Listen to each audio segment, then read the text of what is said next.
Assalomu alaykum. Dunyoning har qaysi joylaridagi muhtaram vatandoshlar, aziz qarindoshlar. Fidoylar ekranga xush keldinglar. Muhtaram qarindoshlar, bugun yana Uyg'ur ziyolisi Mavlon Yasin afandininki o'zi mustaqil kuzatish natijalaridan biri bo'lgan Amerika-Xitoy munosabatiningki bir murakkab vaziyati haqida yana yangi bir sonni diqqatinglarga sunadi inshaalloh. Yoqtirib ko'rishinglarni, munosabatli savollaringlarni sorishinglarni qarshi olamiz. Ekranimizda Mavlon Yasin afandi. Assalomu alaykum Mavlon aka, xush keldingiz. Vaalaykum assalom. Ekranni yanıman bəginin köp rəhmət. Sizga bir rahmat. Allohga vaqt ajratganingiz uchun. Nimani tayyorlash jarayonida bir qo'l ko'rib chiqqan bo'ldim. Ko'p taraflama, ko'p sohaga chetilgan shakldagi izlanishlar bo'libdi. Sizga utuq tilayman. Men ortiq gap qilmay, qolgani sizga qoldi. Rahmat. Mən aval aldı Allah. Çünki mən qay vaxtlar hər bir qətim şu ixtisas toğruluq sözləgəndə bunun ilə ko'rdigan odam soni nihoyat ko'p bo'lgan bilan ming atrofida 1500 atrofida bo'lgan bilan xeyli cho'ng ziyonlar ko'rdi.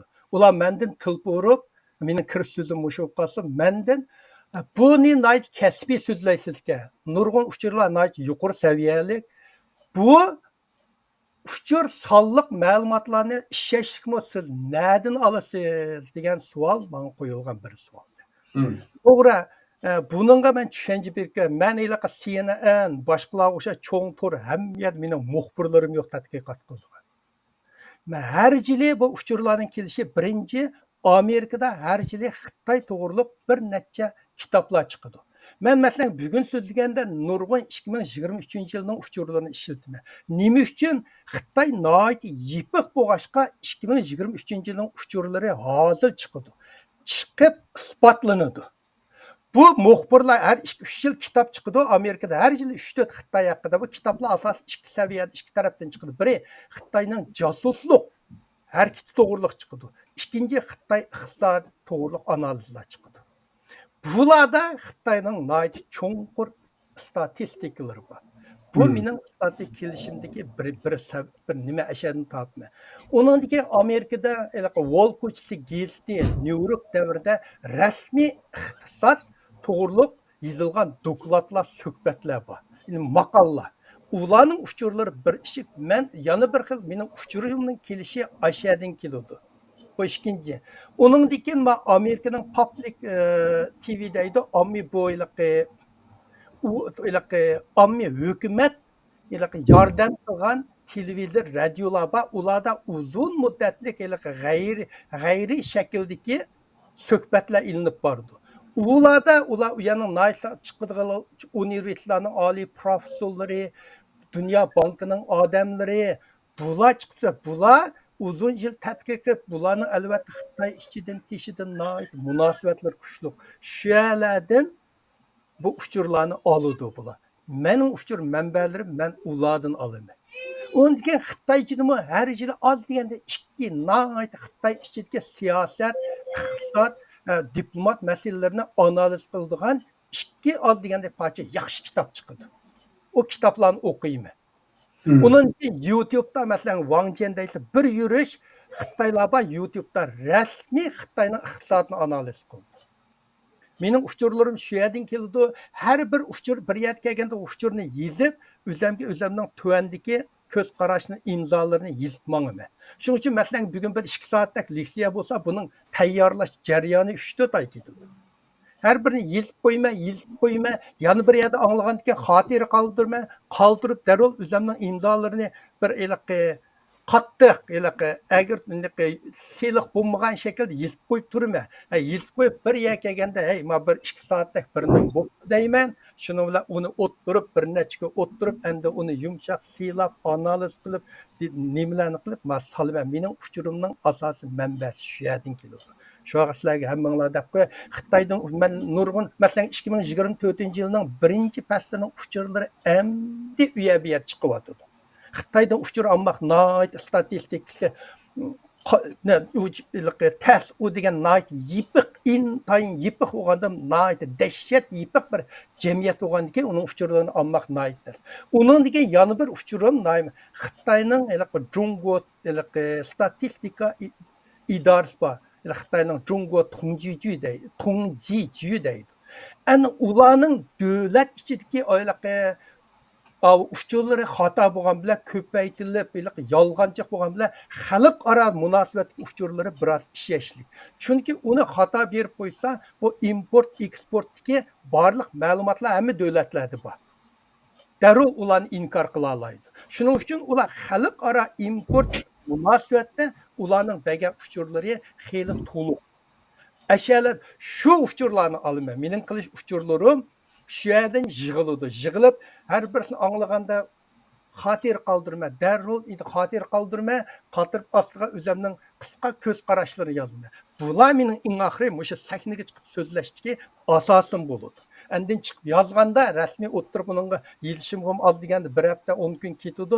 Kelganda bir chetdan turib bu uçurlarni tekshirib Muşu to'g'rimi deb yozib olgan yerlardan Google'dan yan boshqa izlab, shu izlash jarayonida Google'dimi qay vaqt inglizcha yo xitoycha bir yaxshi ashtaqiliq dokladlar chiqib qoldi. Xitoy iqtisodni, ma yaxshi deb o dokladlarni ko'raman. O dokladlarni ko'rish jarayonida ajoyib yaxshi, go'zal inglizchadimi, fransuzchadimi yeliq jumlalar bor.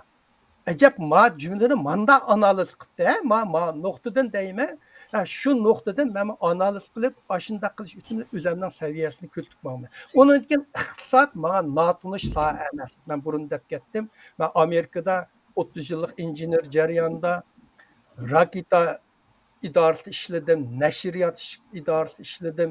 Mao oliy Amerikaning butun tez süratli yolları, bunu qilgan hukumat şirketida ishladim, sug'urta şirketida ishladim, banka va paychak mulozimati qilgan shirkatidami 7 yilda ishladim. Shuning uchun bu iqtisod sohadagi uchurlar menga asosiyatdan bunda notunish emas, har qanday murakkab narsani, har qanday murakkab iqtisod dokladlarini tushunmak, til tushunib ketmay, qabul qilmay, azmi qilib keta olmayman. Hamma dokladni bermak oson. Diplomatni so'zlamak hamma odam so'zlaymiz, siyosatni hamma odam so'zlaymiz. Eng tez iqtisod.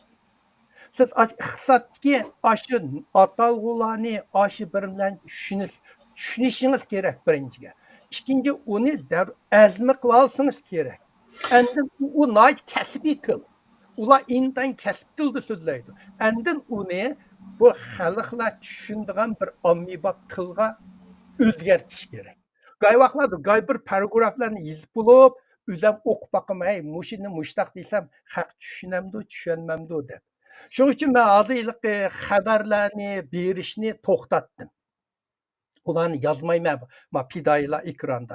Asosiy mush Xitoyningki iqtisod sohasidagi Amerika Xitoy munosabati, mush iqtisod sohasidagi mush narsalarni analiz qilib, chunqurlab analiz qildim. Albatta bu yerda men har qancha ommiy boplashtirsammi, qay bir narsa yana kasbiga to'g'ri keldi. Shuning uchun men buni bugundan tortib har qanday Amerika Xitoy munosabatini so'zlaganda shuninglardagi qay bir atalg'ularni men bir chetdan tushuntirib mangman.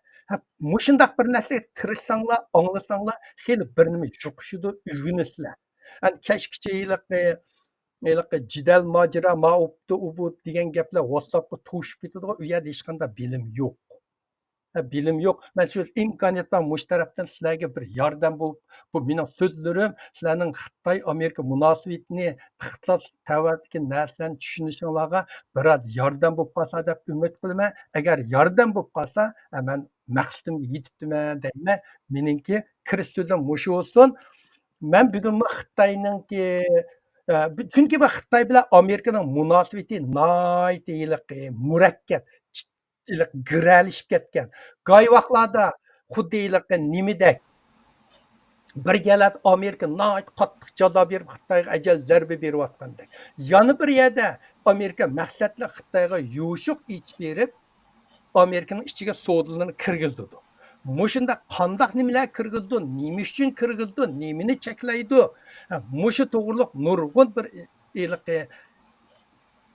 uchurlar bor, shu uchurlik o'zimning analizlarini ashlan imkoniyat bor tushun. Bu yomon bizlar Uyg'urlarning ko'z qarashimiz Amerika butun Xitoyni uriblar, iqtisodlarini voy qilsa deymiz, lekin bir davlatni boshqargan odam o'zininki shu davlatninki siyosatiga qarab turib, ehtiyojiga qarab turib bir yerda qo'yib turdi, bir yerda bo'shda xuddi shaxmat o'ynagandek berib shahla davatmaydi, keyniga chekindi, ot bir saklaydi, peshki yonmangdi, ashunga o'xshash. Bular shundoq bir ko'n taxmida ikki davlatning siyosatchilari o'yin o'ynaydigan gap. Shuning uchun bugungi suhbatni ko'rasizlar, bu meniki tishikisha murakkab holatda qolgan degan yerim shu.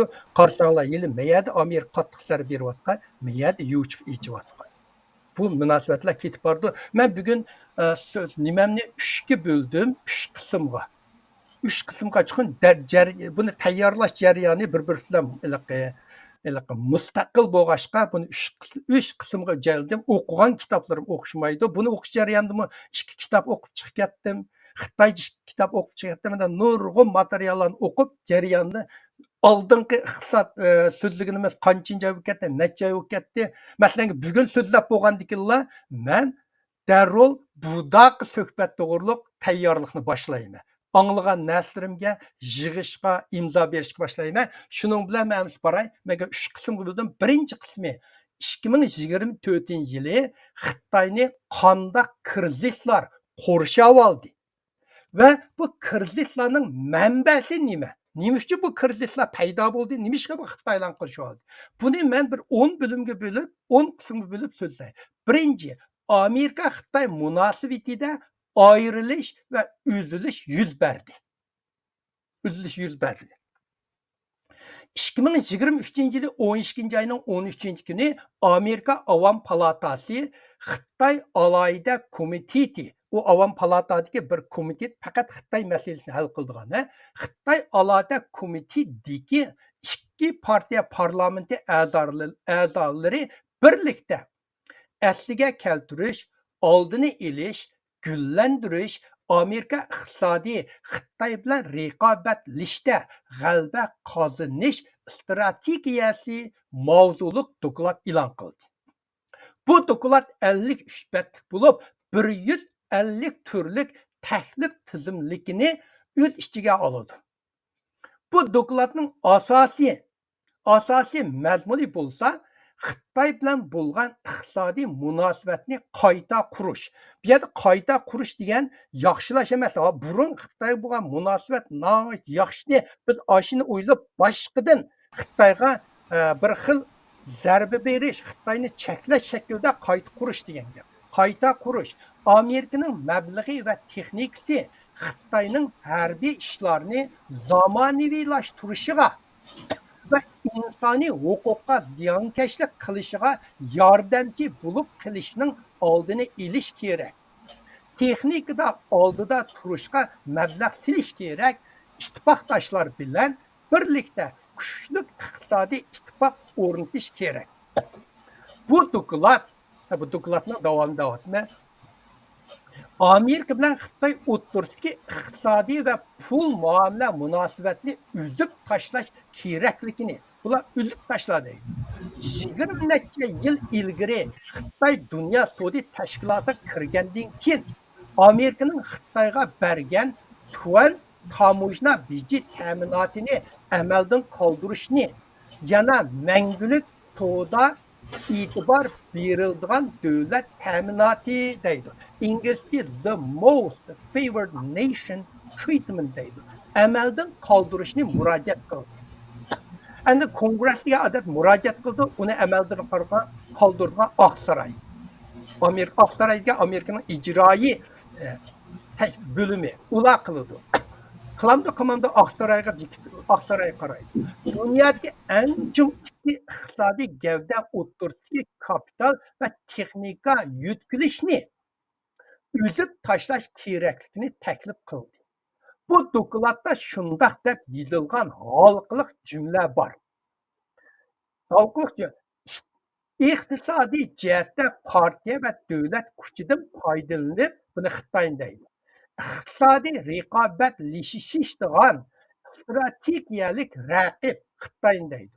Amerikaga ig'ir xavf paydo qildi. Buningki eng halqiliq so'z. Boshqacha qilib aytsak, bu doklad Amerika hukumatiga Xitoy bilan bo'lgan iqtisodiy munosabatni uzishni taklif qildi. Bu doklad Amerika Xitoy munosabatini davomli nacharlashyotganligini isbotlaydi. 2023 yılı 11. ayda Amerika San Francisco şehrinde, San Francisco degan bizim Kaliforniyada, Amerika San Francisco şehrinde Asiya Tinch Okean iqtisodiy hamkorlik boshliqlar yig'inida qisqartib buni APEC deb ataydi inglizchada. Xi Jinping Amerika prezidenti Baydenga shundoq degan. Xitoy Amerika bilan ittifoqdoshlikni hamda Amerikaning do'sti bo'lishni xohlaydiganligini bildirgan. Bildirgan bo'lsa-mu, Amerika Xitoyning bu diplomat qiyofatidagi o'yiniga ishonmadi va Xitoyga qartilgan jazosini davomlashtirdi. 2024 yıldan başlap Xitay Amerika münasebeti stratejik ayrılış keng ko'lamda uzilishga başladı. Bir atalgıga tushib o'tib ketay. Doim anglaysizlar stratejik ayrılış degani bu nim degan gap. İngilizce strategic decoupling deydi, Hansuchi translation togu deydi. Bu nim degan gap. Odatda stratejik ayrılış degan bu to'rt xil mazmunni o'z ichiga oladi. Birinchi, iqtisodiy ayrilish. Savdo, bu deganlik savdo, mablag' silish va kasb zanjirida bir-birsiga beqinishni azaytish. Masalan, ba'zi yuqori fan texniklik mahsulotlarni eksport qilishni cheklash, chet el shirkatlarining o'z davlatidagi bozorga ijozat berishni cheklash qatorliqlar. İkinci, fan texnikada ayrılış. Texnika ötünüp berişini çekleş, fan tədqiqat hamkorlikni çekleş ve karşı tarafning halkılık sahalarda texnika afzallikni qo'lga keltirishni to'sish. Üçüncü, medeniyet ayrılış. Medeniyet almashtirish, ma'rif hamkorligi ve xodimlar aloqasini azaytish. Mesela chet ellik o'quvchilarni cheklash, madaniyat almashtirish turlarini cheklash qatorliqlar. To'rtinchi, pul muomala ayrilish. Pul muomala organlari kapitalning yutkilishini va mablag' silishini cheklash. Masalan, qarshi tarafning davlatlaridagi pul muomala organlarining, to'lsi bankining o'z davlatida tijorat qilishni cheklash. Chegara halqagan kapitallarning eqishini cheklash qatorliqlar. Mana bu to'rt narsani birlashtirganda stratejik ayrilish deydi. Hozir har qanday yerda aytsanglar bu gapni intayin to'g'ri ishiltidi. Uyg'urlar WhatsApp gruppalarida g'oy sahnalar so'zlaganlarmi buni ishiltidi. Buning mazmuni mush to'rtdan nima qildi? Bilib o'tketinglar. Nyu-York davri gazeti sunniy hamra nazoratchilik suratda. Osmondagi sunniy hamra Nyu-York tutib turgan olgan suratlardan asoslanib shundoq ko'rsatdi. Xitoy tashlab 60 yil bo'lgan Xinjiang Lopnur, Sharq Turkiston deydi. Men dokladda Xinjiang deganiga Xinjiang deb so'zlayapman. Xinjiang Lopnur radio sinaq maydonini maxfiy asliga keltirmoqda va qayta qurmoqda va cho'nqurligi 536 metr keladigan tik qutuq qizg'an. Yana yenidan tonul, tog'ning için tishmoqdan teshik, tonul qizish, yo'l yotqizish, yeni imoratlarni silish qatorliq nurg'un asliyalarni ko'paytirgan. Bu hozir Sharq Turkistonda Lopnurda boshqadan uni tashlayotgani 60 yil bo'lib ketgan yadroni. Hozir boshqadan boshlabdi. Bu Xitoy Amerika bilan yadro qurolliq hal qilg'ich jang tayyorlik qilayotganligini ko'rsatdi. Amerika axborot organlari 2023 yil 12 ayning 18 kuni Gansu, Qinghayda yuz bergan 6,2 bala yer tevrash, Hin Sharqi Turkistonning Oqsu va Xotanda yuz bergan 7 bala yer tevrash, balki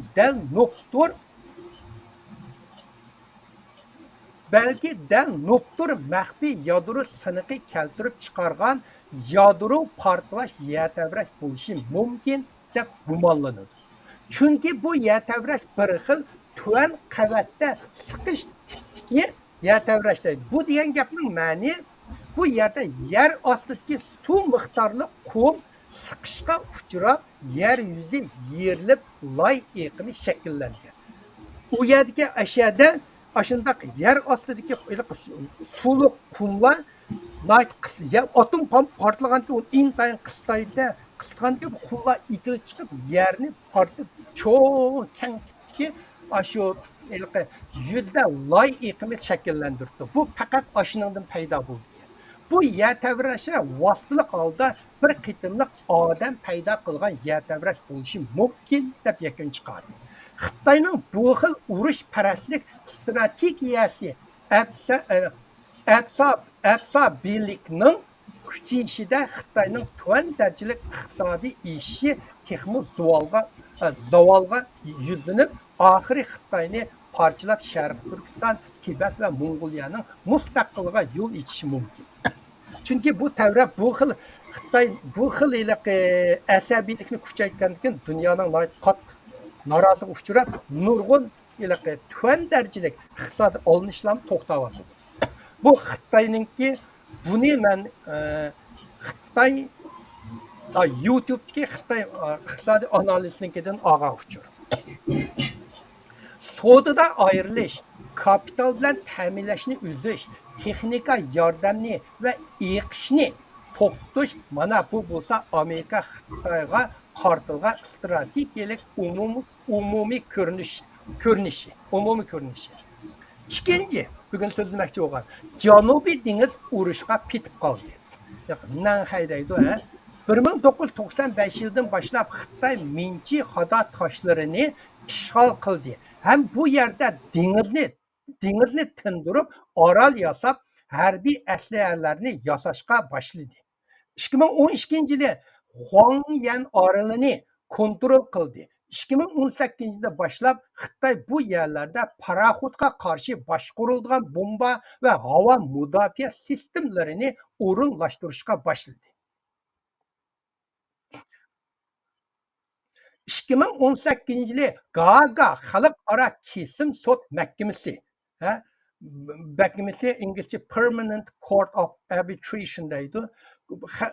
Ala mahkamasi qaror chiqarib, Xitoyning Janubiy dengizning egilik huquqiga bo'lgan atalmış tarixiy huquq tashabbusini o'ttirga qo'yganligini inobatsiz qildi.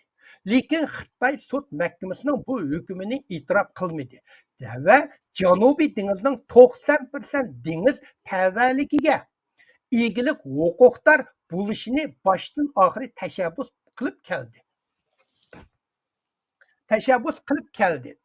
Xitoyning maqsadi bo'lsa bu orolni ilishning maqsadi bo'lsa bir tarafdan Amerikaning bu rayondagi ta'sir kuchini qo'llab chiqarish, yana bir tarafdan G'arbiy Tinch okeanini o'z ichiga olgan Amerika va uning ittifoqdoshlari armiyalarining harbiy bosiga zarba berish. Bunun bilan Xitoy hozir Amerika, Filippin, Koreya, Hindiston, Avstraliya, Angliya va Janubiy dengiz egilik huquqini talashayotgan davlatlarning qo'rshovida qoldi. Hozir yaqinda Xitoyning bir harbiy shunosmi, davlat ichki harbiy shunosmi Xitoyning bizni bu qilayotganimiz yaxshi emas strategiyada deb o'zlari so'zlayapti.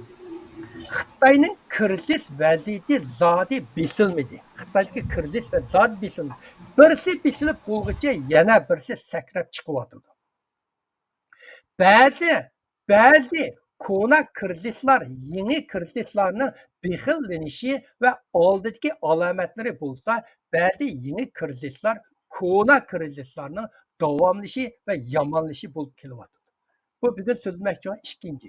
Uchinchi, pul Xitoyda pul qis bo'lish og'zim qurib ketdi.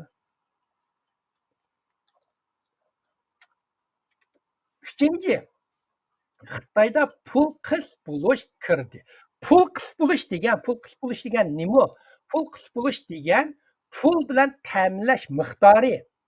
Obrut sohasidagi pulga bo'lgan amaliy ehtiyoj miqdoridan oz bo'lgan ahvolni ko'rsatadi.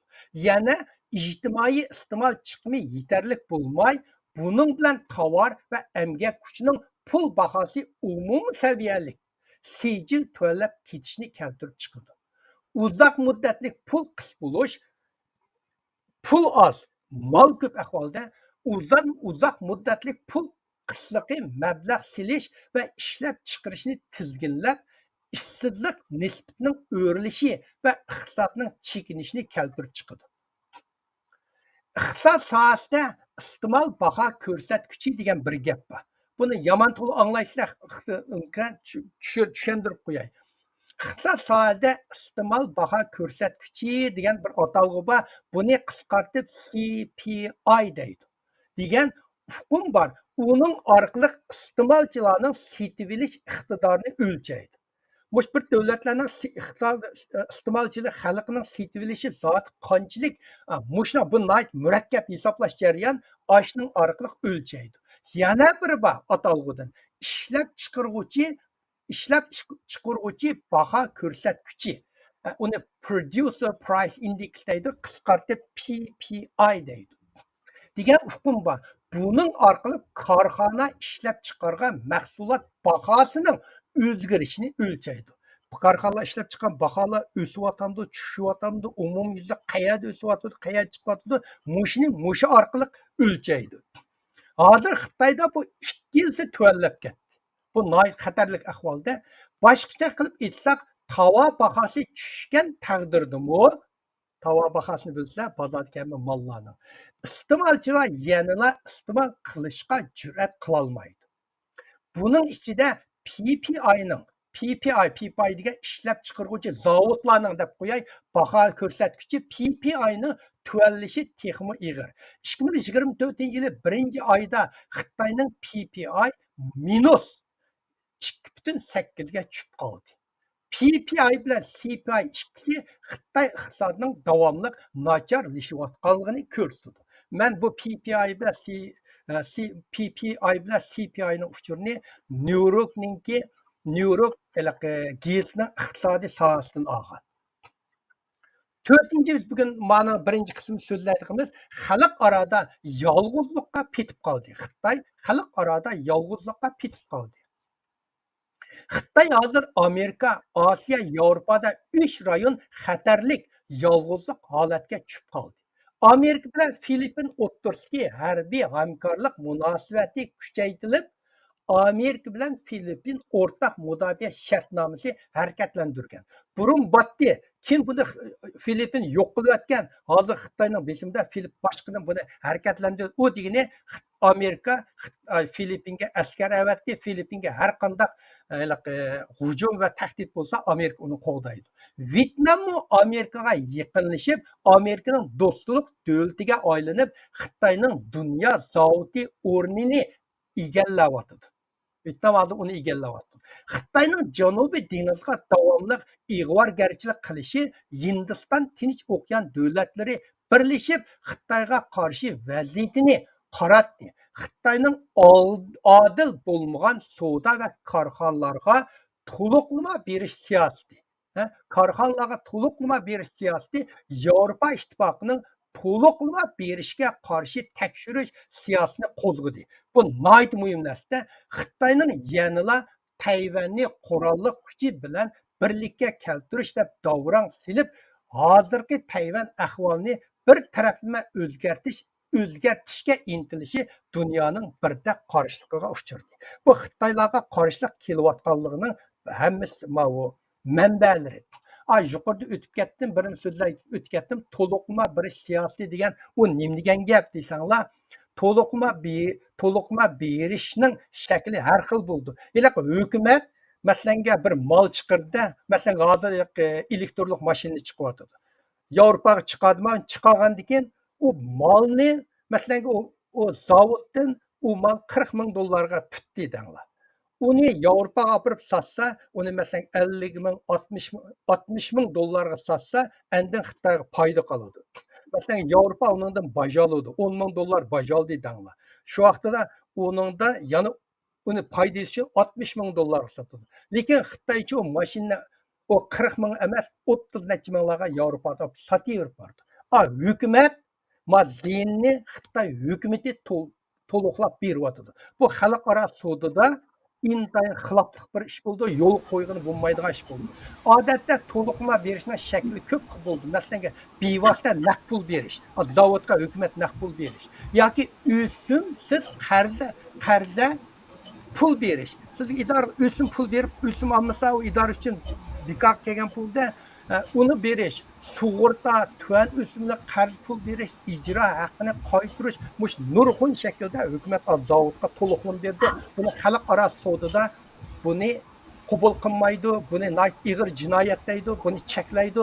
Hozir Yevropa shuni Xitoydan bo'lyapti, bo'lmayapti tekshirish ilib bordi.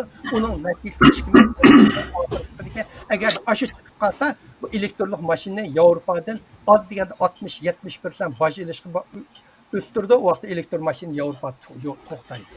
10 yilning oldida 30% qaytardiganlikni 10 yilning oldida işte batida 30% qaytarib berdi. Ba'zan mahsulotlarningki Xitoyning ichidagi bahosidan chet eldagi bahosining azalligini ko'rib hayron qolib so'g'a vaqtimizda ashuna javobni olganlikda shu import eksport bilan shug'ullangan do'stlar işte degan va hayron qolgan.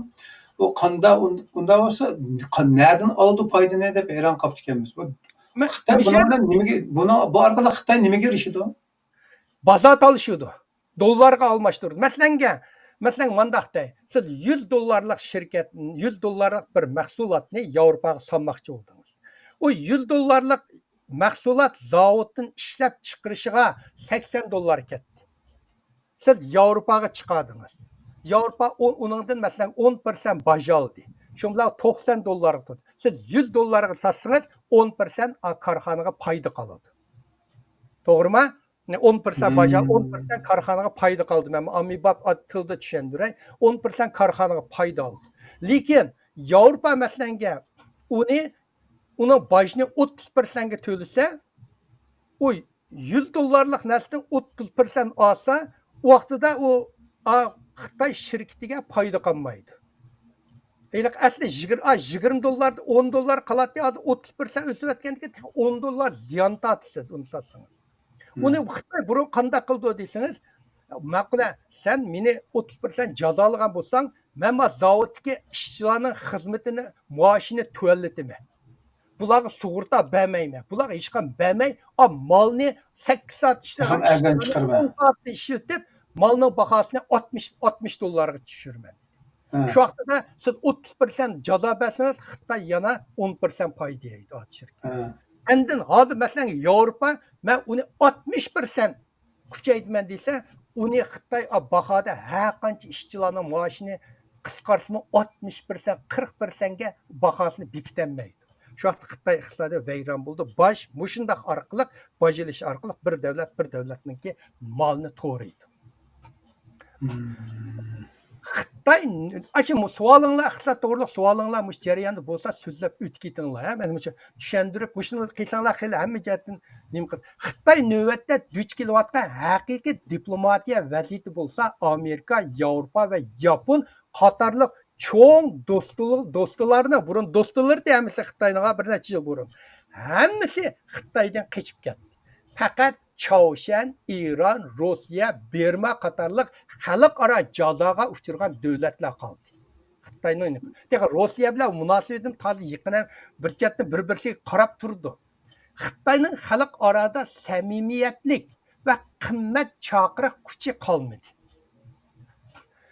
Bir qitim xalqaroliq yana bir qitim xalqaroliq yolg'izlik holatiga tushib qoldi. Meyada doim nima qimmat chaqiriqlik kuchi degan bir atalg'u bor bu sadece. İngilizce value appeal deydi. Bu deganlik masalanga men misol bilan so'zlay. Korxona yoki markaning sirtqa yetkazgan mahsulot mulozimati yoki buruchi to'g'risidagi yadro uchurini ko'rsatadi. Masalanga BMW mashinani olsangiz, BMWning markasi uning uchuri. Uningki qimmat chaqiriq kuchi BMW'ning bilsizlar-ku, Germaniyaning mashinasi. Uningdagi Mercedes.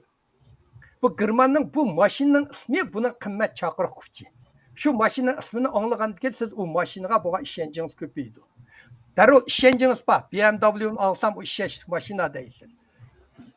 u bir xil xaridorlarni ta'sirlantiradigan chaqiriq kuchiga ega bo'lishi kerak. Germaniyaning dunyoda 900dak Germaniyaning har qanday mali dunyoda chaqiriq kuchiga ega. Buningdagi maqsad korxonaning o'zgacha qimmatini tushundirish hamda uning bilan hamkorlashish yoki setib olishni tanlash. Buni Xitoyning har qanday maqolning qimmat chaqiriq kuchi qolmadi. Chaqirsangiz xatlar bunda qarab bu malning qimmat emas deydi. Hozir elektrlik mashina Yevropaga chiqqan nurg'unlarning batareyalari kuyib ketdi. O qimmat chaqiriq kuchi tez tuvallab ketib bordi. Azam bo'lgan bilan kelajillargacha bilamiz. Bugün sözlemek olan 1. kısmının 5'incisi Xitay bilen Avrupa soda uruşu kıl üstüde turudu. 2023 yılı 12. ayının 7. günü 24 kıtımlık Xitay Avrupa İttifakı rehberler yığınını Beijing'de içildi. Bu yığın Avrupa bilen Xitay münasebeti allaqachon yirtilib ketganligini ko'rsatdi. Rossiya Ukrayna urushda Xitoy Yevropani qo'llamaydiganligini va Xitoy bilan Yevropa sodasining tangpungsizlik masalasida yo'l qo'yish maqsadi yo'qligini bildirdi.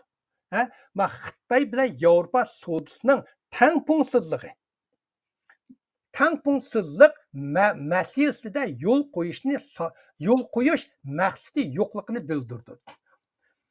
Avrupa İttifakı'nın Xitayga bo'lgan soda qizil raqami 400 milyard yevroga yetdi. Soda qizil raqami degan mayada. Masalan, Avrupa Xitoydan import qilgan dollar Xitoyga eksport qilgan dollarga nisbatan 400 milyard jiq narsa Xitoydan import qilyapti. Buni qizil raqam deydi. Odatda masalan 10 milyard 15 milyard bo'lsa, ata bo'lsa tangpung deydi. 400 milyard ketganda Xitoydan akirgini.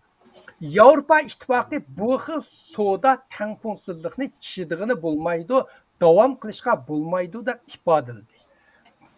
Avrupa İttifakı 2024 yili boshlanishi bilan Xitoyning elektrlik mashina turlariga to'liqlama berishga qarshi turish tekshirishni boshladi. Bunun tekshirish natijasini 2024 yili oxir chiqadi deb e'lon qildi. Bunun bilan bir vaqtda Avrupa İttifakı karbon chegarasini tangshash mexanizmi degan karbon tamojna bejini boshladi. Karbonni bilsizlarmi, mashinadan chiqqan har xil puroqlar, zavodlardan chiqqan puroqlar jamiyatga bo'lgan bulg'unishi. Xitoyning butun zavodlaridan chiqayotgan, mashinalardan chiqayotgan muhitga bo'lgan bulg'unish nihoyat ig'ir. Bu bo'lgan o'g'inish hammamizga ta'sir etadi. Mushina karbon tamojna bejini boshladi. Buni qisqartib, bundaqni CBAM deb ataydi. Diplomatlarning ko'z qarashida agar Xitoy eksport to'liqlamasi va soda odilligi masalasida yo'l qo'yishni xohlamasa, Avrupa İttifakıning yanmi ilgirilgan soda jazosiga uchrashi mumkin. Buning bilan Xitoy Avrupa bozorining ko'p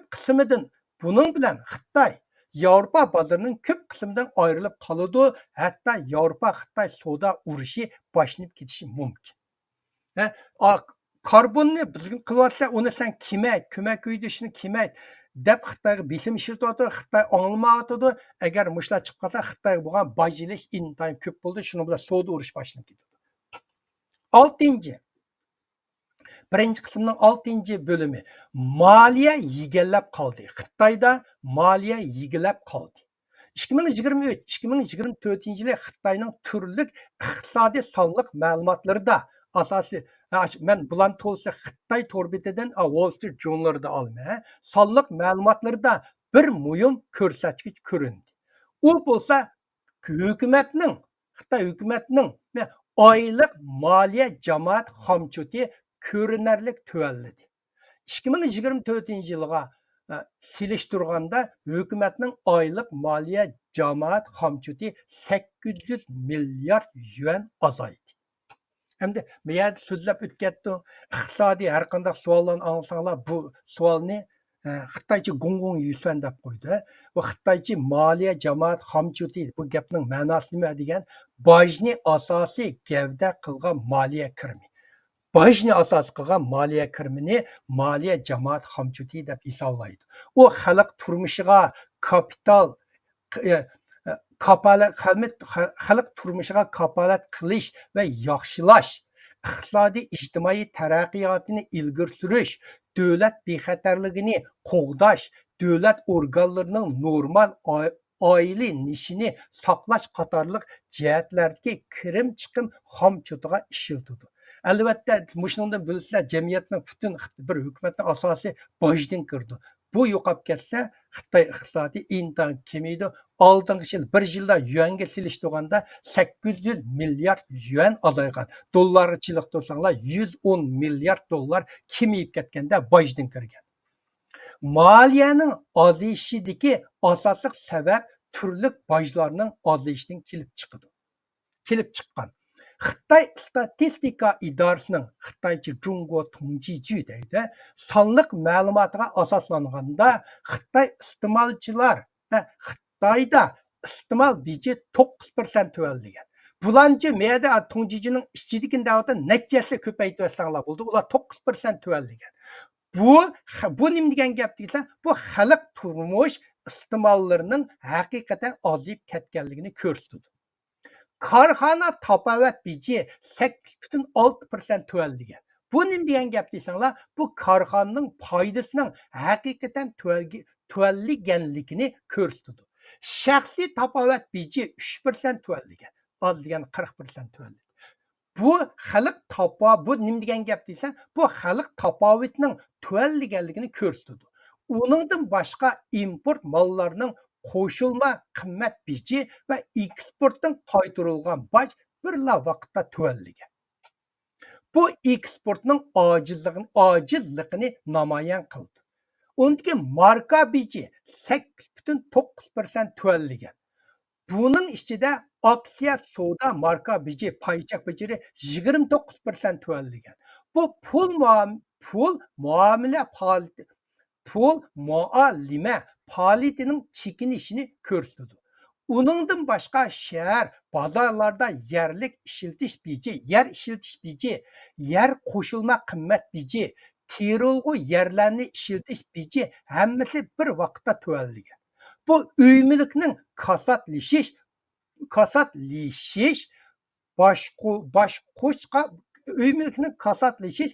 bosqichga kirganligini ko'rsatadi.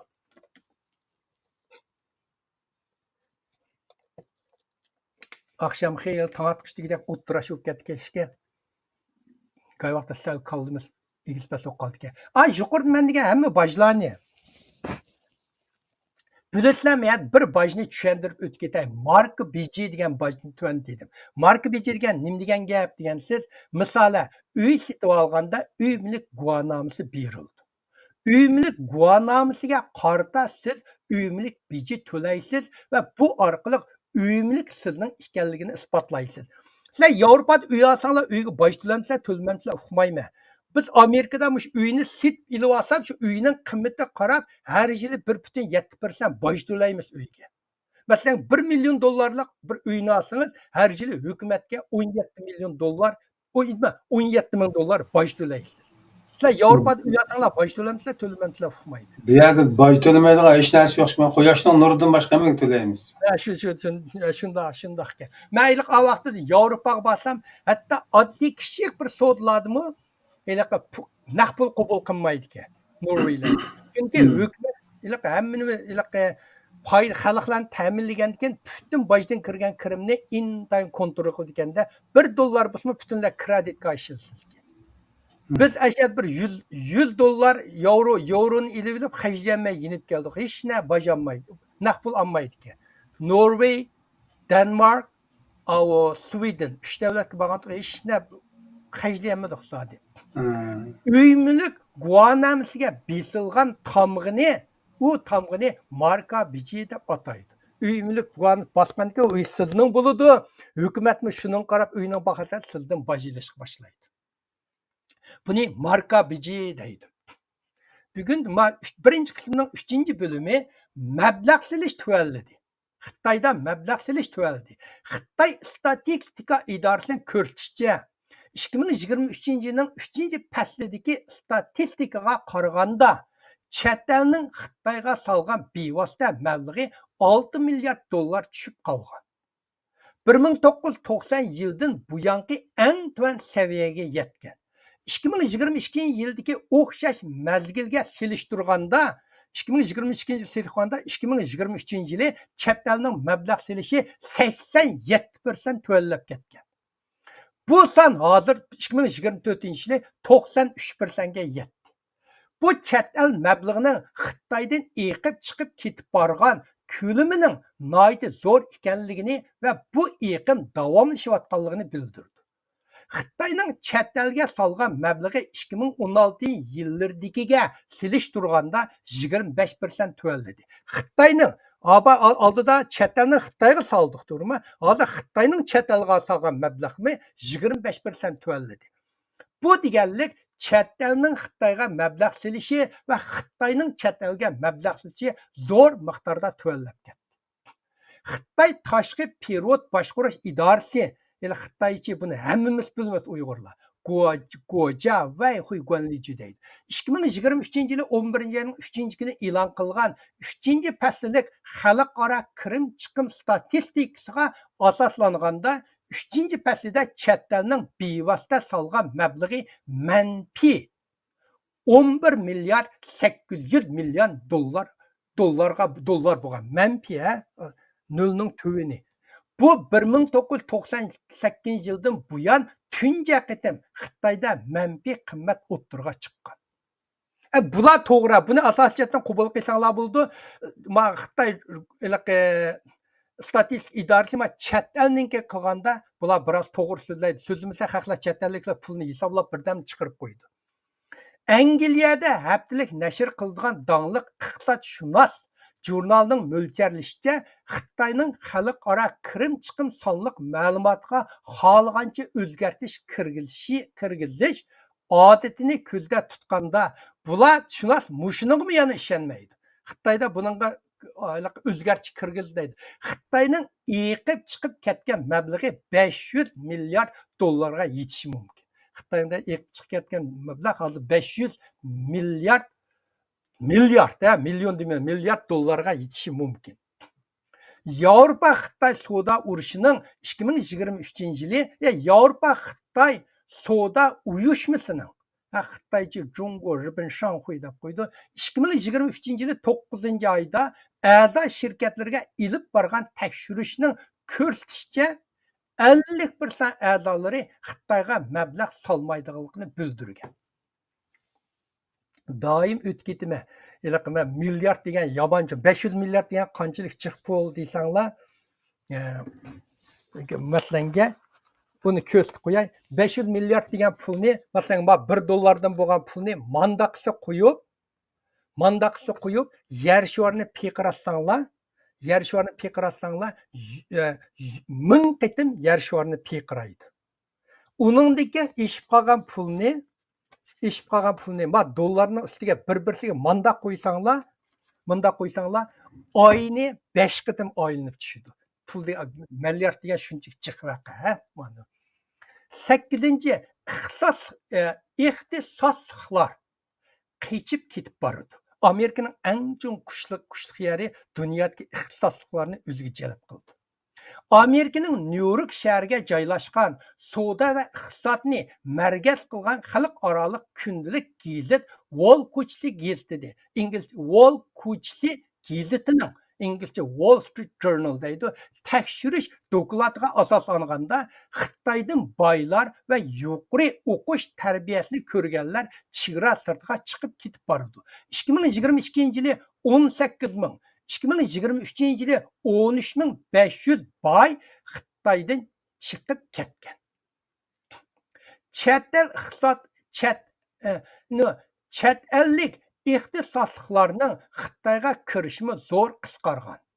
Xitoy sonliq ma'lumotining ko'rsatishicha 2022 yilda Shanxay, Beijingdagi chet elliklarning soni ayrim holda 163 ming va 62 mingga tushib qolgan. Milyondan işip ketadi jumla. 2010 yılga silishtirganda ayrım holda 25-21% ve 42% tövəlligen. Manda degene Şanxayda 21% tövəllidi, Beijingda 42% tövəllidi. İxtisaslıqlarning eqib ketishi muqarrar holda kapitalning yutkilishi, texnikaning eqib ketishi, iqtisodning chekinishi, jamiyatning buzilishi qatorliq krizislarni keltirib chiqardi. Hozir Xitoyda hammasi bo'lyapti. 9. 9.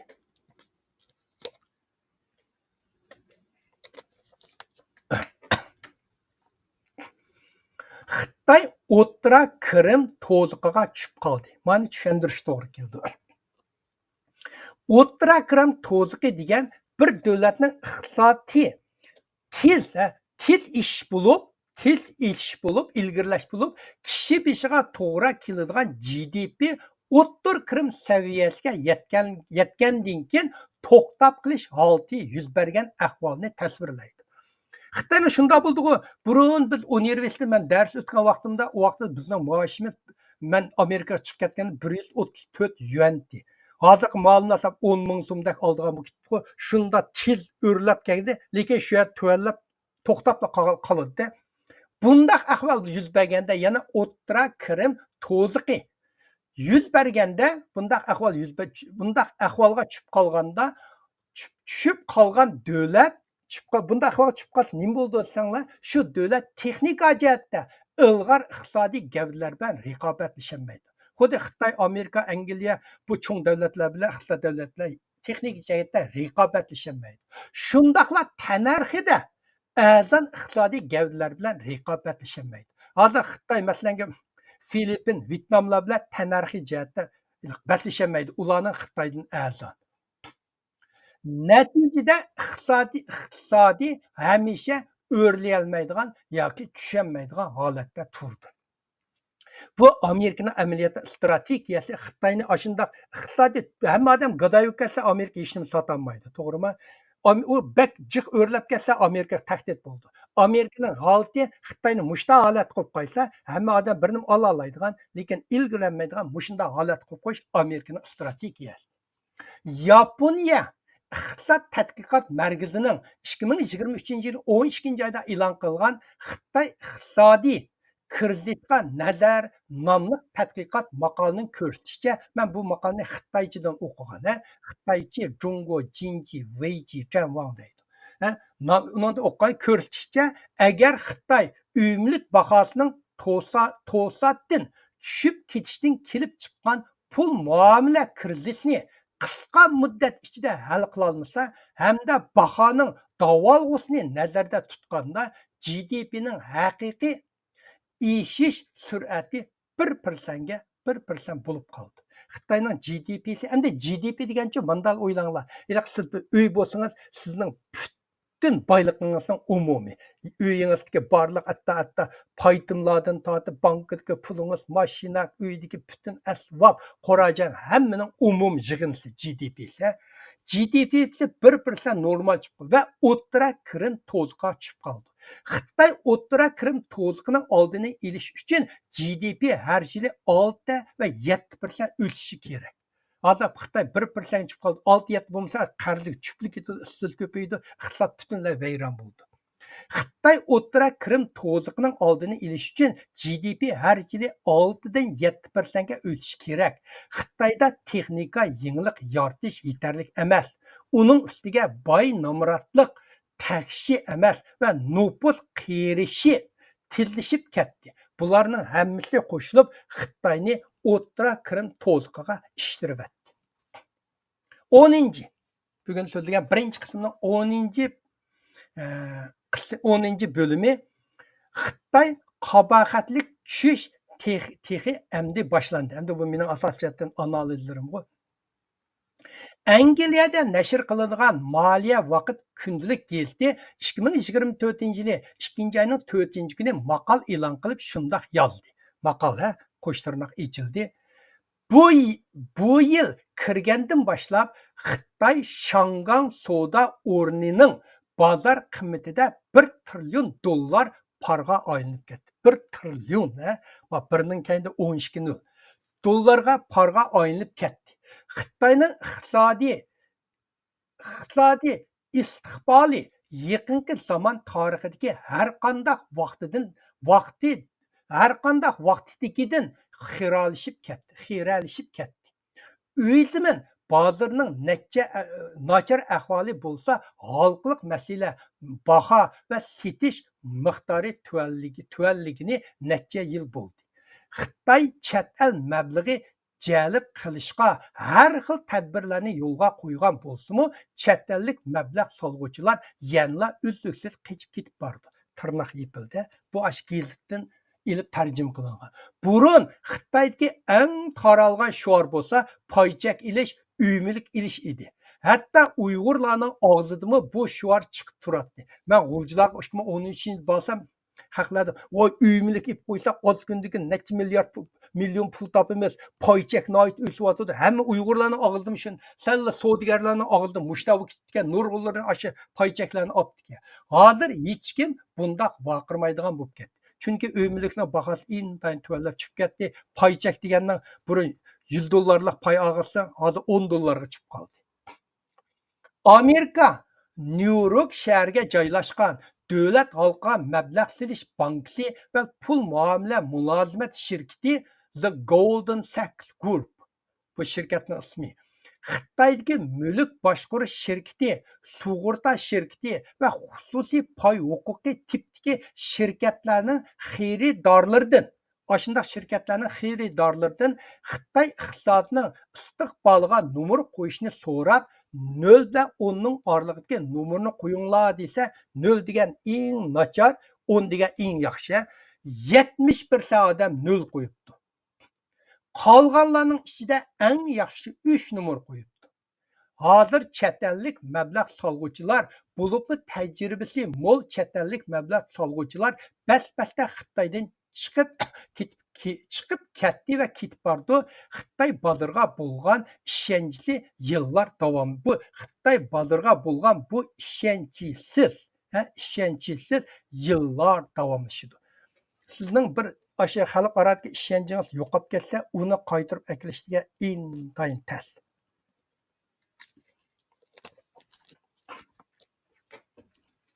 Bugun so'zlamoqchi bo'lgan ikkinchi qism. Ikkinchi qism 2024-yili Amerika Xitoy iqtisodiy savdo munosabatidagi halqılık masalalar. Abayn dedim, mayli qiralishib ketgan masalalarni bugun ustida to'xtaymiz. 2024-yili Amerika uchun saylam yili. Hamda ittifoqdoshlari va hamkorlik hamrohlari bilan birlikda savdo, texnika va iqtisodiy bexatarlik kun tartibini texmo keng doirada davomli ilgari suradigan yili. Amerikaning prezidenti saylimi va Amerika hukumatining savdo, texnika va iqtisodiy bexatarlik siyosatlari Amerika Xitoy iqtisodiy savdo, diplomat ve harbiy ishlarga zo'r ta'sir ko'rsatdi. Trump hükümeti, buni men 5 bölümge bölüp so'zlayman. Birinchi, Amerika hükümeti Xitoyga qartilgan tamojna bejini davomlashtiryapti. Trump hükümeti Xitoydan kelgan taxminan 300 milliard dollarlik tovardan qo'shilib ilindigan yuqori summalik tamojna bejini yo'lga qo'ygan. Qo'shilib ilindigan degani buni 10% bo'lgansa, 21%, 30% qotqani deydi. Biden hükümeti buni asosan davomlashtirdi. Amerika hükümeti savdo vakillik ishxonasi, hukumatdagi bir ishxona ismi United States Trade Representative deydi. Bu ishxona degan Amerika hükümetida savdo vakili ishxonasi degan bir tarmoq bor. Bu ishxona davlat ichidagi ehtiyojiga asosan 2023-yili 352 turlik Xitoy mahsulotlarining tamojna bejini kechirim qildi. Joyda 352 nima qiralishib ketgan, yili ilg'or meyat joylayotgan, meyat qo'yayotganligini, bu kechirimni 2024-yilga davomlashtirganligini bildirdi. Endi bu yilgi kundalik ishiltish asos kundalik turmush degan masalan uyingizga olgan, masalan butulka, masalan uyga qildiroq ushshaq tushshaq qalam qog'oz javur chini qocha ashunga o'xshash butun narsalar bu amerikaning kundalik turmushiga ehtiyoj. Buni Amerika ishlayolmaydi. Ishlaydigan yami yo'q buni. Shuning uchun mushtaq narsalardan 352 turga Amerika ulardan bojni kechirim qilibdi. Amerikaning Virginia shtatiga joylashgan Amerika xabar torbiti bu torbatning ismi Axiom. Axiomning oshkorlashicha Biden hukumati Xitoydan import qiladigan iste'mol buyumlariga tamojna bejini tuallatish bilan birga olaning bojni tuallatdi birga Xitoyning elektr mashina, kabel va litiy qatorliq muhim mineral moddalarga import tamojna bejini o'stirmoqda. Wall Street jurnalining xabarida aytilishicha Amerikaning Xitoyga bo'lgan avtomobil tamojna beji 27,5% ga o'stirilishi mumkin deb opti. Amaliyot o'stirilibdi tuvandiman deb so'zlab o'tkidiman. Amerika bilan Xitoyning strategiyalik raqobati va Amerika prezidenti saylimi orqa ko'rinishi Amerika Cumhuriyet Partiya bilan Demokratik Partiya hamda ko'p sondagi Amerika xalqi Xitoyga qattiq maydonda bo'lishni umid qiladi. Hech qanday prezident nomorti raqibi tarafidan yoki jamoatchilik tarafidan Xitoyga nisbatan ojiz odam deb qarilib qolishni xohlamaydi. Xitoyga yangi tamojna bejini o'stirish va'dalarini berishi mumkin Biden. Lekin saylamdan burun amaliy harakatlar bo'lmamdi kuzatishga to'g'ri keldi, tek birini dallanmaymiz. Bugungi so'zlamak ikkinchi qismda ikkinchi bo'limi. Amerika Xitoyga mablag' silishni cheklash signalini chiqarishi mumkin, lekin konkret tadbirlarni e'lon qilishi notayin. 2024-yil. 2023-yil 8-ayning 9-kuni Amerika prezidenti Biden rasmiy imzolangan ma'muriy buyruq tushirib, Amerikaning xususiy pay huquqi va xavf xatar mablag' silish shirkati qatorliqlar yerim o'tkazgich chip va mikroelektron kvant uchur texnikasi, sun'iy aql iqtidor sistemasi qatorliq 3 sohada Xitoyga yuqori fan texnika korxonalariga mablag' silishni chekladi. Xitoyga unda har qanday cheklasang bo'lmaydi deb chekladi. Buning orqali Amerikaning kapitali va kasbiy bilimlarining Xitoyning harbiy zamonaviylashishini tezlatishning hamda Amerikaning davlat bexatarligiga tahdid silishning oldini olmoqchi bo'ldi. Mustaqil tadqiqot organi Rodium Groupa bu tadqiqot organi ismining sonliq ma'lumotida ko'rsatishicha 2023-yili Amerikaning Xitoyga bevosita mablag' silishi 8 milliard 20 million. Xavf xatar silinmasi 1 milliard 300 million dollarga tushib 20 yildan buyangi eng tuvan chekka tushib qolgan. Yuqorida so'zlab bevosita mablag' silishi degan gaplarni anglaysiz. Bu bevosita mablag' silishi degan nima degan gap? Bevosita mablag' silish degan naqd pul berish, zavod silish, mashina uskunalari berish, qatnash quroli, xabarlashish, yer yoki zamin ishlatish huquqi qatorliq turli shakllik mulkka mablag' silish va patent huquqi, har qanday nimani olsangiz patent huquqi bo'ldi, to'g'rimi? Tovar markasi, maslahat berish mulozimati qatorliq shaklsiz, bularning shakli yo'q, mulkka mablag' silishni o'z ichiga oldi. Mushundaq narsalarni odat so'zlaganda ularning bevosita mablag' silishi deb gaplarni anglaysa, uning ma'nosi shu. Xitoyga qattiq maydonda bo'lish Amerikadagi har ikki partiyaning o'rtaq tonishi bo'lg'achqa, Biden hukumati Xitoyga munosabatlik masalalarda har qanday shafa bo'lsa, parlamentdagi ikki partiyaning yuqori ovozda qarshiligiga uchraydi. Hozir Xitoy masalasida partiya guruh hal qilgan avom palatasida partiya guruhga hal qilgan avam shu gapni o'qolmay ketma. Avam palatasida yoki Amerika Xitoy strategiyalik raqobat alayda komitida Amerika bilan Xitoyning iqtisod savdo munosabatini yaxshilashga ta'sir ko'rsatgan bir kollektiv kuch mavjud emas. Hozir bundaq kuch Xitoy bilan munosabatni yaxshilayli iqtisod deydigan bir kuch mavjud emas. Bundaq mavjud bo'lmagan ahvolda hukumat Xitoyga foydali har qanday harakatlarni qila olmaydi. Darrov qarshilik uchraydi. Bu ikkinchi qismning 3-bo'limi. Amerika Xitoy fan texnika urushi yanada keskinlashadi. Xitoyni eng chong strategiyalik raqobatchi deb tanishiga ergishib, davlat bexatarligi va iqtisodiy bexatarligi Amerikaning o'ylashadigan eng muhim omili bo'lib qoldi. Amerika savdo ministrligi 2023-yili 10-oyda Xitoyning ilg'or chip texnikasiga erishishni cheklaydigan boshqurish tadbirlarini yengilgandan keyin aloqador cheklamalar texmo chingitibdi. Xitoyga har qancha. Masalan, bu yeni yilda Biden hukumatining bismi ostida sizlarning Gollandiyadagi men to'liq so'zlab o'tgan ASML shirkati Xitoyga uskunalarni eksport qilish ijozatnomasini amaldan qoldirdi. Buning ichida fotolitografiya bor. Fotolitografiya degan nurni kesadigan, men oldin qatimda Amerika cheklagan texnikalarni Xitoy nima uchun ishlanmaydi deganda, bu fotolitografiyani men tafsili so'zlab o'tgan, uningga tushunmoqchi bo'lsanglar, ashni anglanglar. Amerika savdo ministrligi 2023-yili 12-oyning oxirida Amerikaning xalqliq kasblarining Xitoyda yasalgan an'anaviy chipining ishlatilish va setilish ahvolini tekshirganligini jakarladi. Buning orqali yerim o'tkazgich ta'minlash zanjirining Xitoyning chipga tayinib olish darajasini baholaydiganligini aytdi.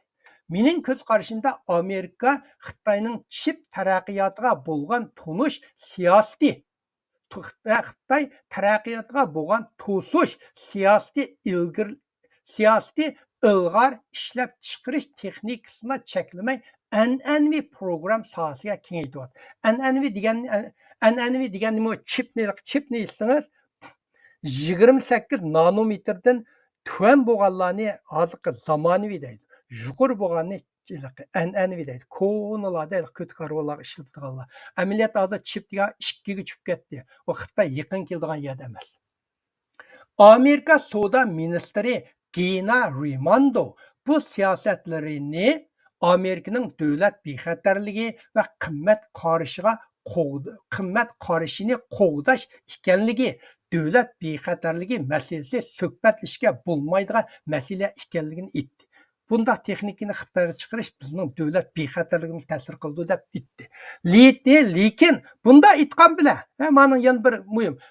Reuters agentligining Reuters agentligining eng yangi chiqqan bir 3 hafta burun chiqqan xabarda oshkorlashicha, Xitoyning harbiy organlari davlat egilikdagi sun'iy aql iqtidor tadqiqot o'rni va oliy maktablar 2023-yili Amerika Xitoyga eksport qilishni cheklagan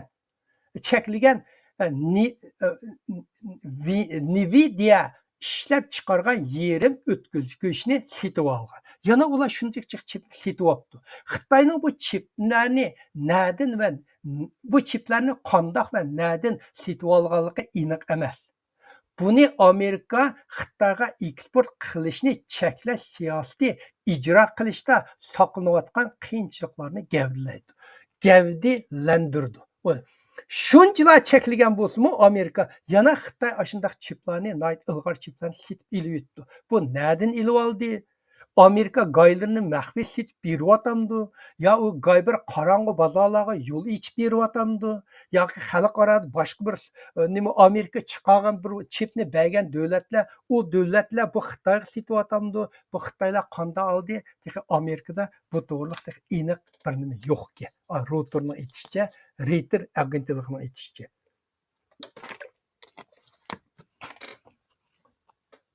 To'rtinchi masala. To'rtinchi, Xitoyning ishlab chiqarish iqtidorini oshirishdagi yangi tadbirlari G'arb dunyosi bilan yangi savdo surkilishni keltirib chiqishi mumkin. Savdo surkilish degan yomon nima? Bu ikki davlat savdo surkilish bo'lsa, u vaqtda savdo jang bo'ldi. Bir-birisiga bo'lgan bojni natijasi ko'payib boshqa jangga ketadi. İçki ve sırtdaki ihtiyaç aciz, uyumlik krizisi ve chet el mablag'ning chekinishi qatorliq ko'p xil omillarning ta'sirida Xitoy iqtisodiy zo'r qiyinchilikqa duch keldi. Bu vaziyatni o'zgartirish uchun Xitoy rahbarlari yosmichilikqa mablag' silishni kuchaytiryotdi. Bo'libmi diqqatini elektr mashina, batareya ve qayta hosil bo'ladigan energiyadan iborat sohalarga markazlashtiryotdi. Buning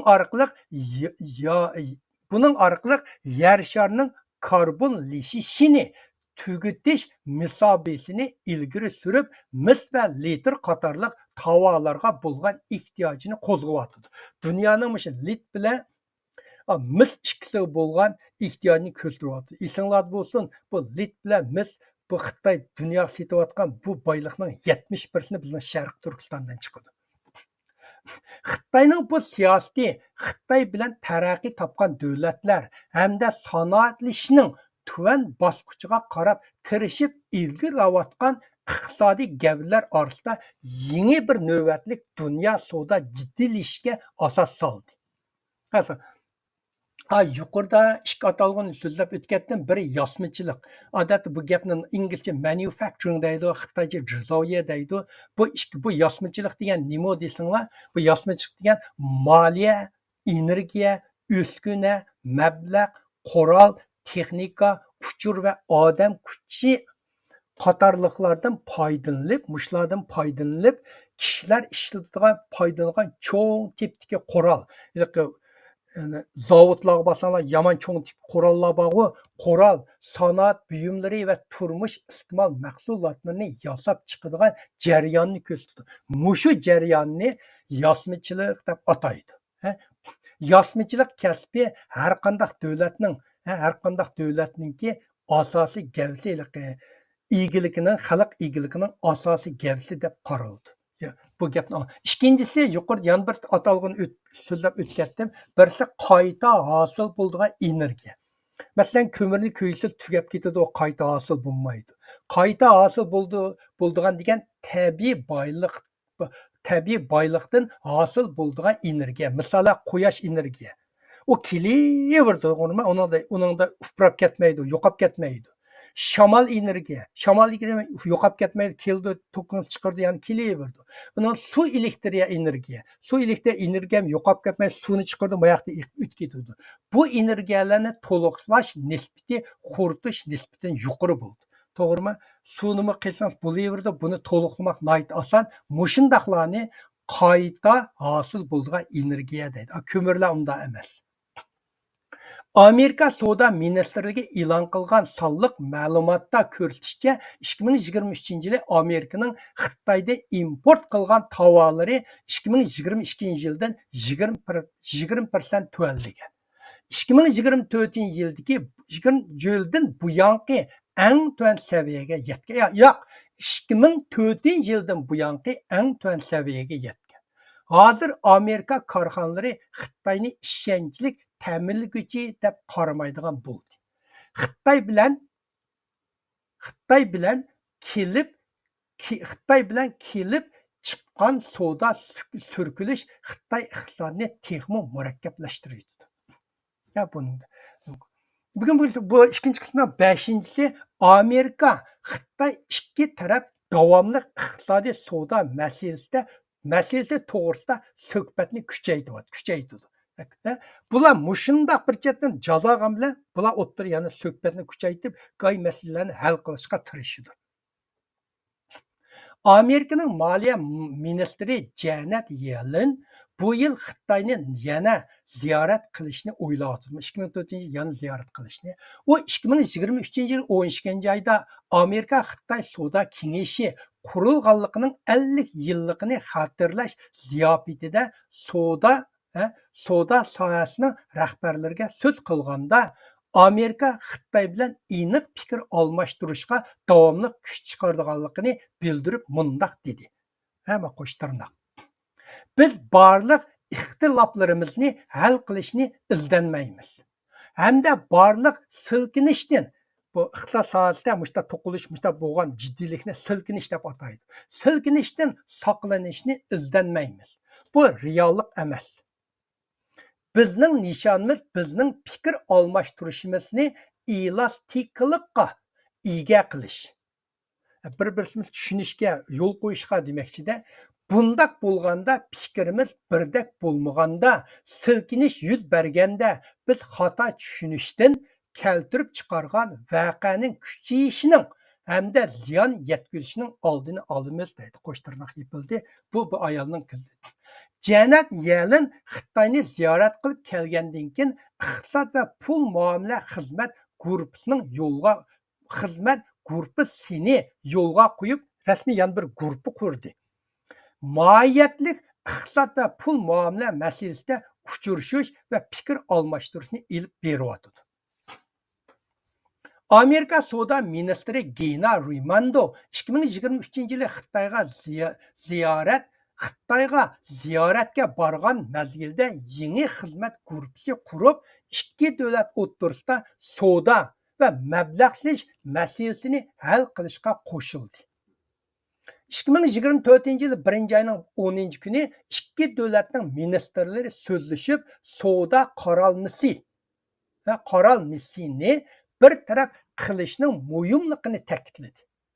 Washingtonga joylashgan Amerika aqllar ombiri strategiyalik va xalqaro tadqiqot markazining mudiri Emily Benson mundaq dedi.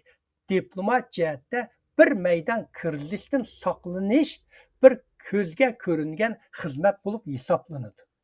Savdo va iqtisodiy siyosat jihatdimi shundaq hisoblanadi. Shunga ikki davlat o'rtasida qo'shimcha aloqa yo'llarining mavjud bo'lishi ba'zi sohalarda jiddiylikni pasaytishga yordam beradi. Bu mushu jannatning bu nima degan Amerika bilan Xitoy o'rtasida shundoq jiddiy kurashgan bilan yana o'zaro muzokara qilib bu jiddiylikni azaytish, go'y bir yo'llarni echishni yana izlanadi. Bu davlat yana munosabat ashta bo'ldi. Mayoqdan birini qilsiz, mayoqdan yo'l ochsiz. Endi hammamizning nimisdak mayda har qandayimiz bir davlat qurganda, menmi deyman-ku, agar Sharq Turkiston mustaqil bo'lib qolsa, Xitoyni uzatmaymiz. Mustaqil bo'lgandan keyin Xitoy bilan aloqa qilishni tez surishga izlanamiz. Chunki nurg'un narsalarni osh orqali sotmasangiz, sotadigan osh Xitoyga setish to'g'ri keldi.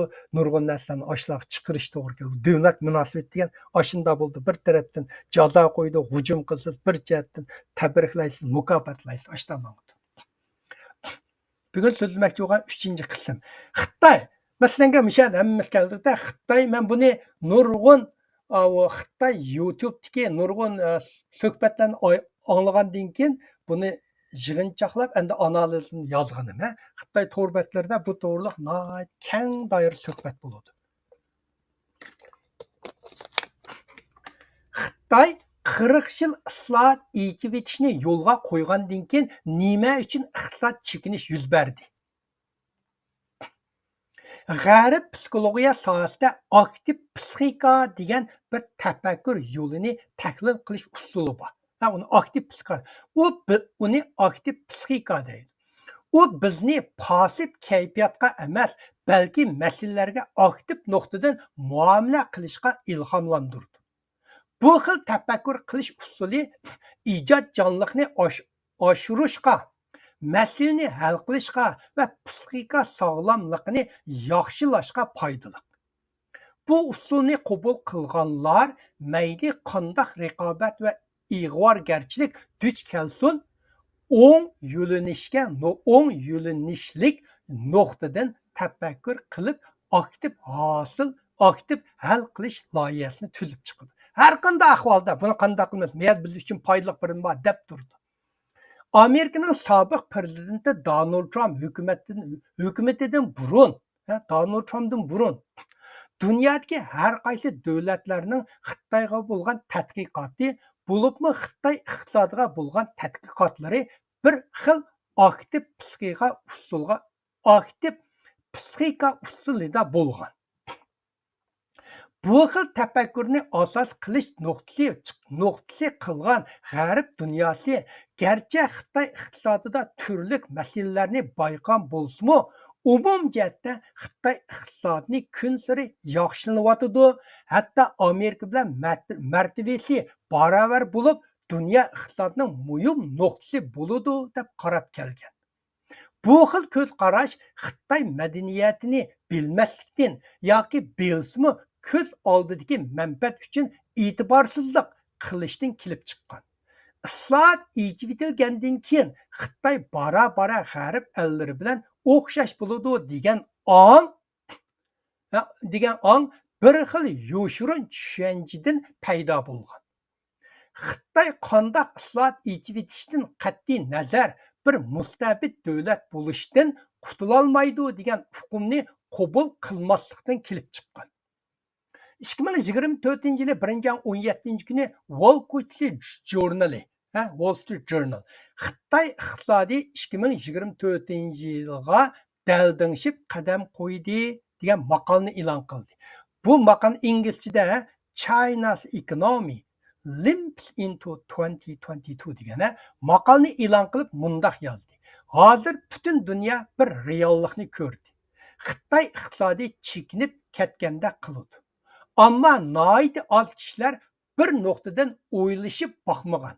Yana mustabid davlatlarning iqtisodiy chekinishi erkin egilikdagi demokratik davlatlarga butunlay o'xshamaydi.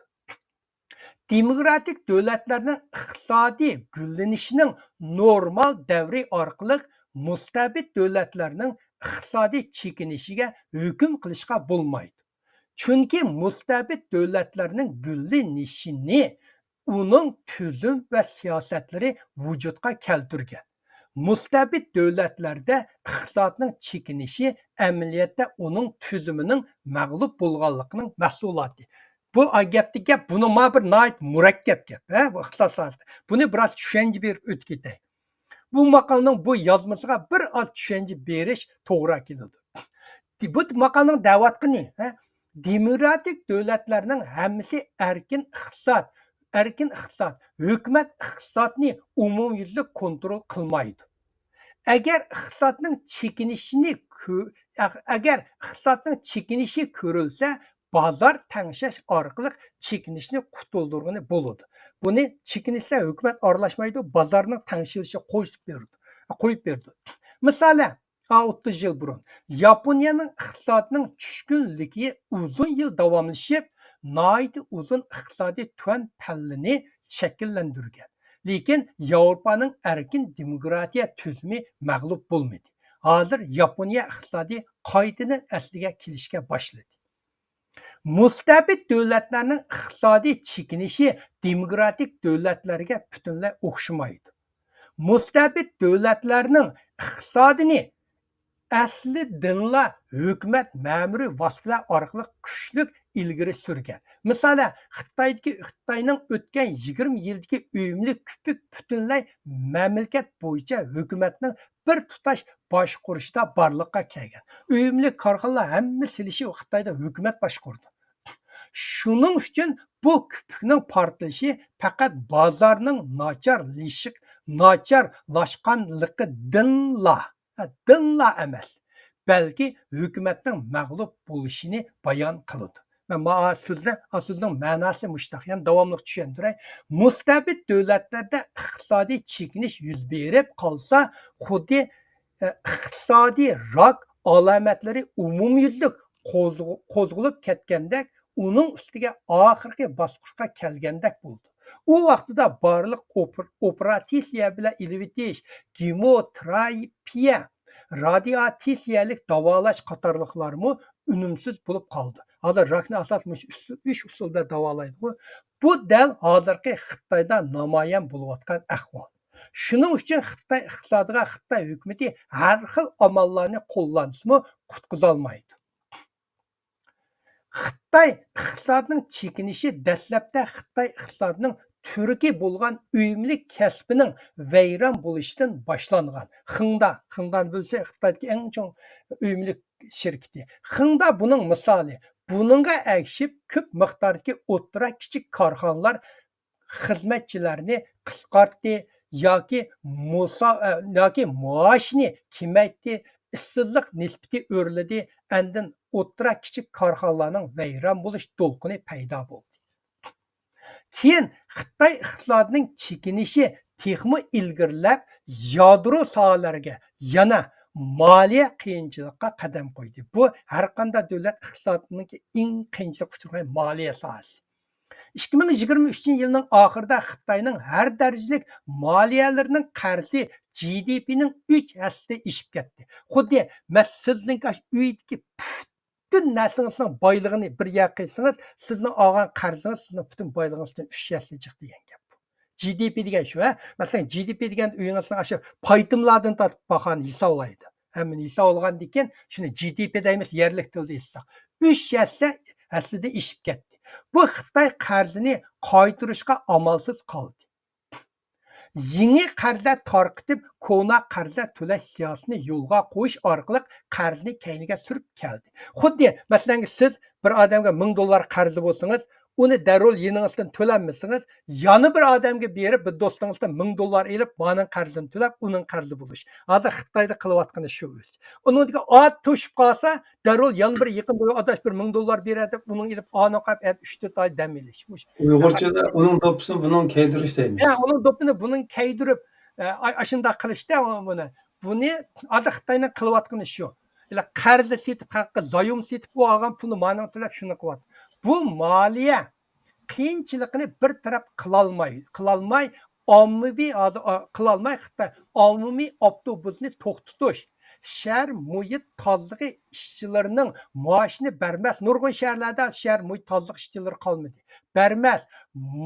Maktabdagi o'qituvchilarning maoshini kamaytirish qatorliq fuqaroviy xizmat ishlari mulozimatlarini qisqartishga boshladi. Arkadanla ma'murlarning chiqimini qisqartishni yo'lga qo'ydi. Bir tarafdan ijtimoiy sug'urta haqqini ko'paytdi. Yana bir tarafdan ijtimoiy sug'urta chiqimini azaytish orqali ijtimoiy farovonlikni qisqartdi. Masalan, burun siz bir shirkat ishlasangiz, idora sizga istirahga davolash nimani ib berdi. Sen bo'lsang 80% ni bir idora to'laymiz, 20% sen to'laysa deydi istirahga. Hozir uni qisqartib, masalan sen 80% ni to'laysa, idora 20% to'laydi. Bu bir, lekin siz uningga erishish uchun har oyda idoraga ma'lum pul to'laysiz, ilish uchun. Uni sug'urta puli to'laysiz. Burun $100 to'layotgan bo'lsa, hozir $200-300 to'laysiz deyapti. Mulozimatni qisqartib qimmatlashtiryapti, sizda oldigan pulni ko'paytiryapti.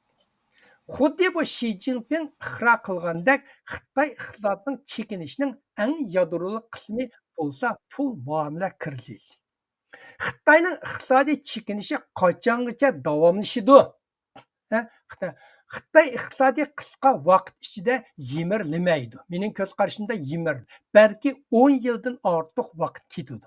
Chunki Xitoyning zimini ko'p, nopsi ko'p bo'lg'achqa iqtisodning chekinishi butkul ijtimoiy iqtisodga bo'lgan besimi va siqishi, butun Xitoyning iqtisodga siqishi, Xitoy iqtisodni uya yutkalaydi emas, siqishi kichik davlatlarga solishtirganda uzun vaqt ketadi. Kichik davlat unda bir qolsa pul ekiladigan yer yo'q. Masalan, Xitoyda ma o'lkada bek qiyin o'lka sal yo'q bo'lsa, uninkini mayoq yutkab turib tangshalaydi, kichik davlatlar qilolmaydi. Shu uzun va uning qaraganda Xitoyning chekinishi uzun vaqt ketadi. Uning ustiga Xitoy har xil kichikmi yoki kambag'al davlatmi? Kichik va kambag'al davlat. Masalan, Gollandiya kichik davlat ko'rdi. Sizlar Gollandiyada masalan umumyuzlik krizis o'tkazsa, o kichik yerlardan bir ma shahardan A shaharga yutkash nihoyat qiyin bo'ldi kichik yerlar. Xitoylarning Amerikalar cho'ng davlat bo'lgandan keyin, Xitoy bo'lib davlat boshqaruvdagi cho'ng davlat bo'lgandan keyin ma o'lkaning pulini A pulga yutkalaydi. Nima Gollandiya masalan yutkamaydi, hammasi ma shaharning puli o'ziga tava. A shaharga pulni faqat qarz berdi, uning bermaydi. Her şehir, her kan ülkəyə oxşamaydı kapital dövlət bolğandan. Bu yerden sözlügenlerimizge misal üstüde bu Mursi hükümetinin yıkılıp geçişini misal alsak olduk yani. Hə, Şu öz vaxtida pul qarz tapolmay vayron bo'lib ketdi yani. şu veyran bo'lib ketgan. Onun üstüge Xitay her xil aqlga zodi, sığmaydigan vasitələrini işiltib, krizisning portlashidan saqlanishga tirishidi. Her xil bunun natijasida iqtisodning chekinish musabesini uzarta oladi Xitoy. Lekin masalan uy mulkini shu portlashni 10 yilda uzartib bordi, axiri portlab ketdi. Maliyanikini mana uzatmoqda axiri portlaydi. O portlaganda shu bankalarimiz vayron bo'ldi degan gap.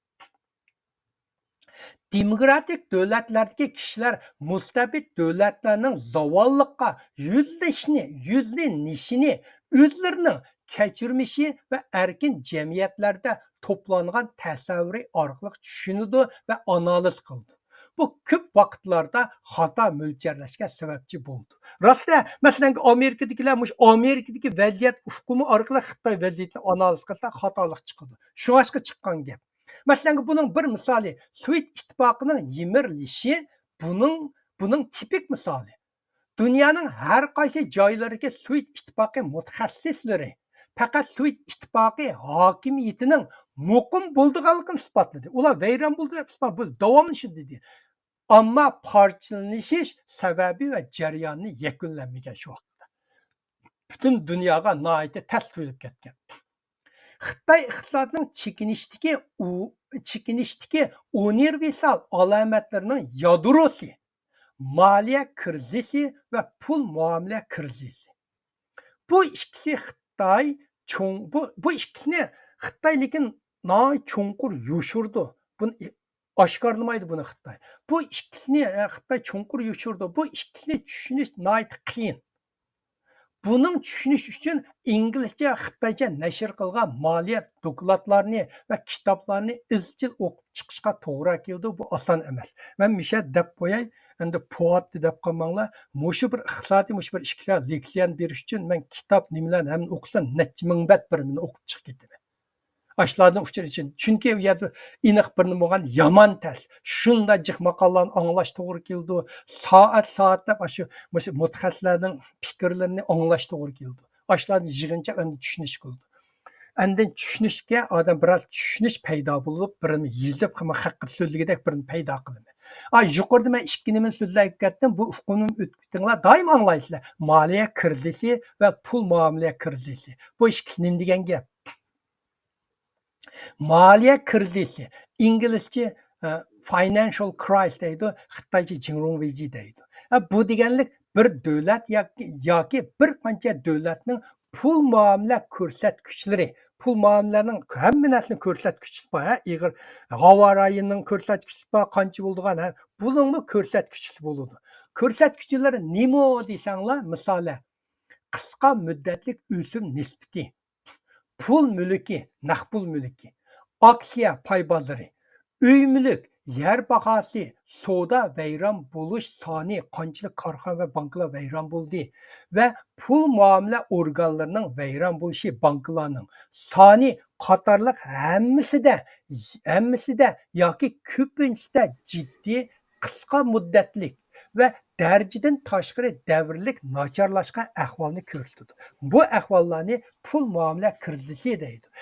Bunda əhvalda kişilər iqtisadının kəlgüsüge texmi ümitsizlindi.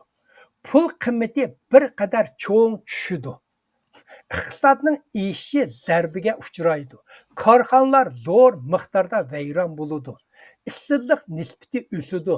Cəmiyyətdə umumyüzlük iqtisadi kasatlaşıb devletinin vayron buluş imkaniyeti barlıqqa keladi. Hatta bazı çağlarda ictimai davalg'ushlarni yoki devletinin siyasi qatlamidagi davalg'ushlarni paydo qiladi. Mana bundaq bir narsalarni mushlar bo'lganda buni pul muomala krizisi deydi.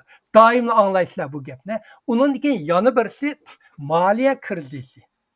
Buni Xitoy inglizcha fiscal crisis deydi, Xitoycha Seijing Viji deydi.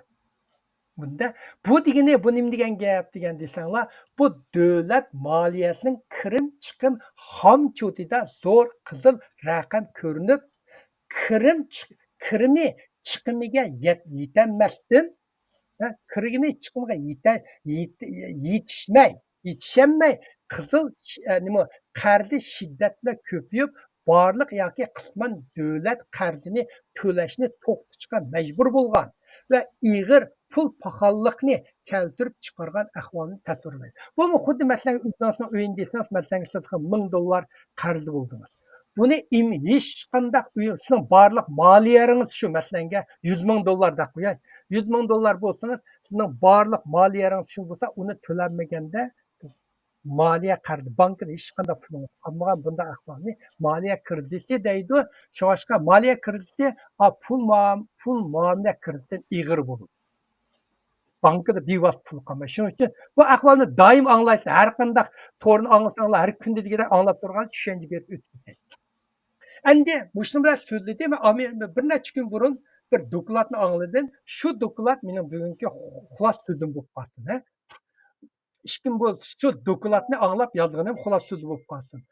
Amerika prezidenti Bayden 2024-yil, bu yil 5-14-kuni Oqsaroyda Xitoydan kelgan 18 milliard dollarlik import tovarga yangi tamojna beji qo'ydiganligini jakardi. Bu vaqtda Amerika savdo vakili deychi, bu bir Xitoy. Deychi Xitoyning 301 tamojna bejiga ilib borgan dokladni e'lon qildi. 301 nimaga tamojna beji qo'ygan. Bu dokladning ismi, doklad yomon uzun ism. 301 moddani tekshirishda qo'llangan 4 yillik tekshirish. Xitoyning texnika o'tinib berish, bilim mulk huquqini va yillik yoritish jihatdagi harakati, siyosatlari, amaliyotlari. Bir 10 kun bo'ldi bu doklad e'lon qilganiga. Bu dokladning ismi mushu. Hamda bayonotni e'lon qilib shundoq dedi. Prezidenti Bayden hozirgi Xitoyga qartilgan tamojna bejini saqlash bilan birga texnik kengaytirilgan harakat qilishga buyruq tushirdi. Yana Xitoydan kelgan elektr mashina, quyosh energiyasi batareyasi va davolash sohasi qatorliq strategiyalik sohalardagi mahsulotlarni 25%dan 100%gacha tamojna bejini qo'shib ilishni aytdi.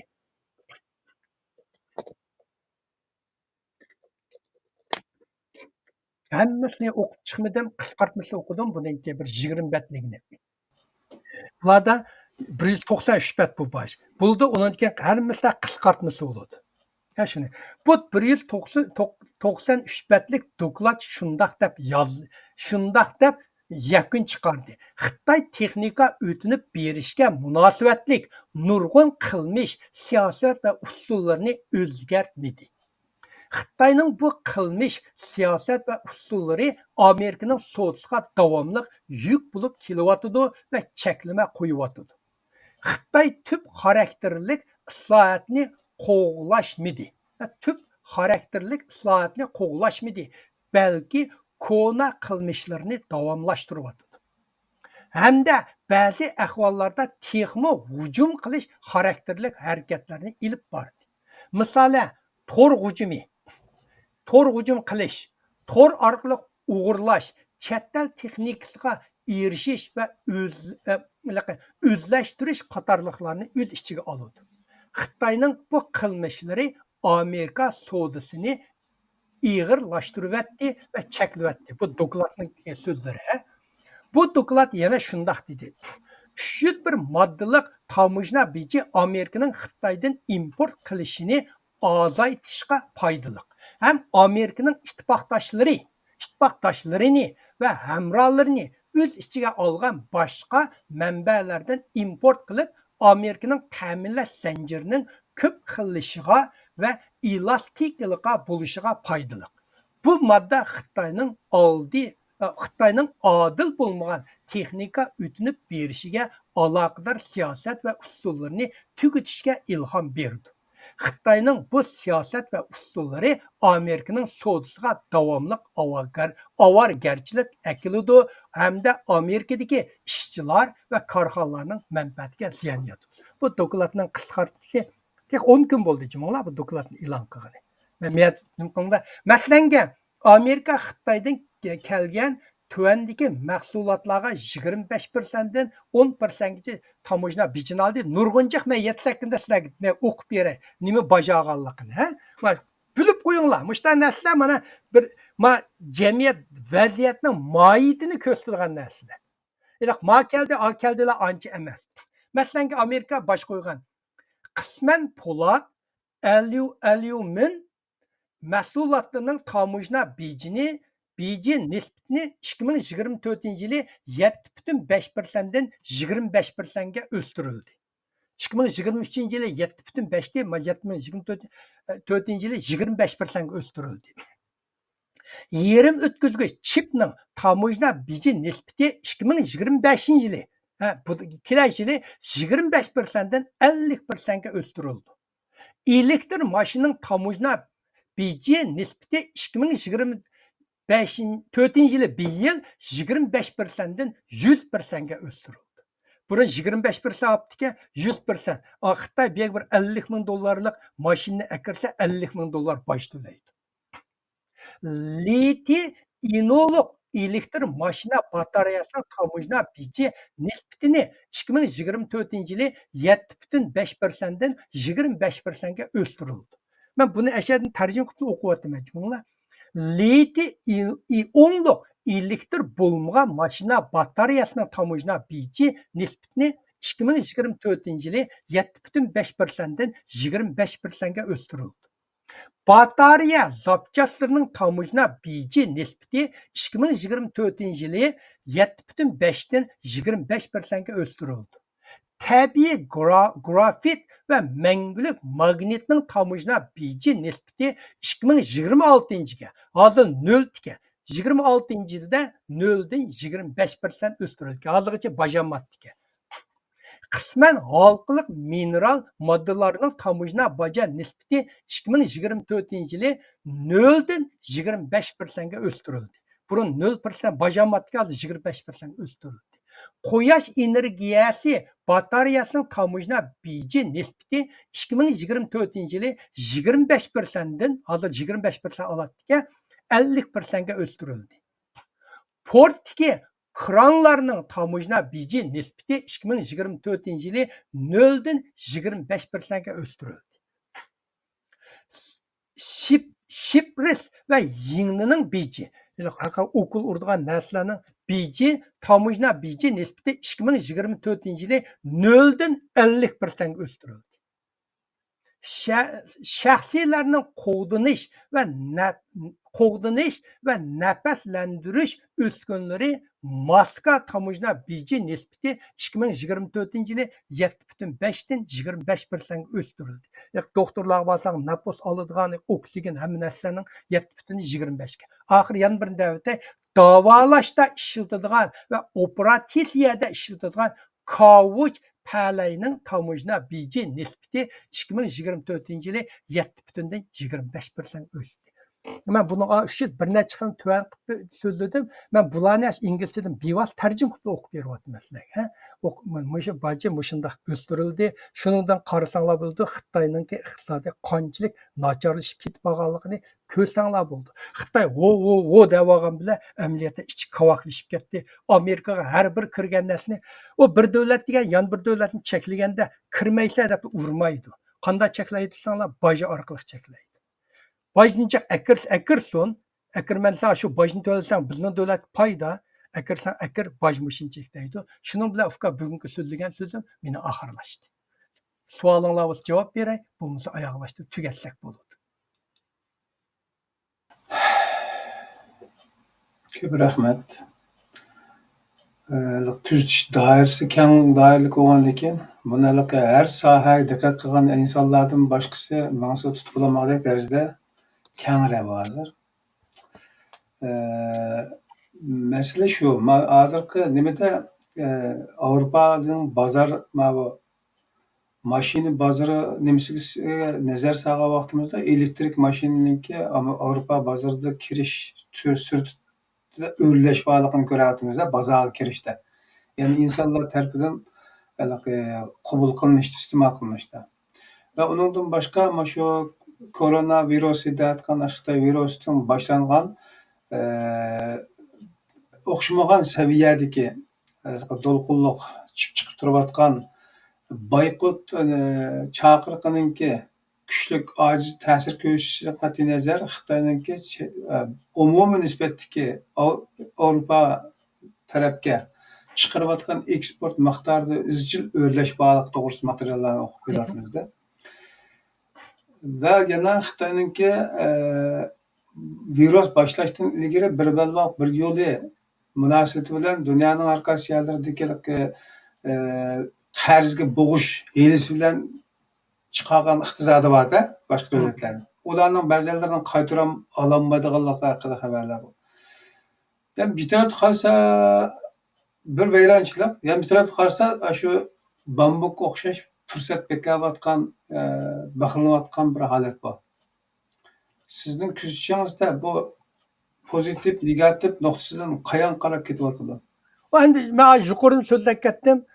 Bular o'ttir to'siq saqlab qilish. Masalan, Yevropada Xitoyniki mashinaga bu elektron mashinaga bo'lgan tekshirish endi boshlandi. Uning natijasi 2024-yil chiqdi. Amerikaning boj qo'yishi mana 7.5 dan 25% ga bir yil boshlandi.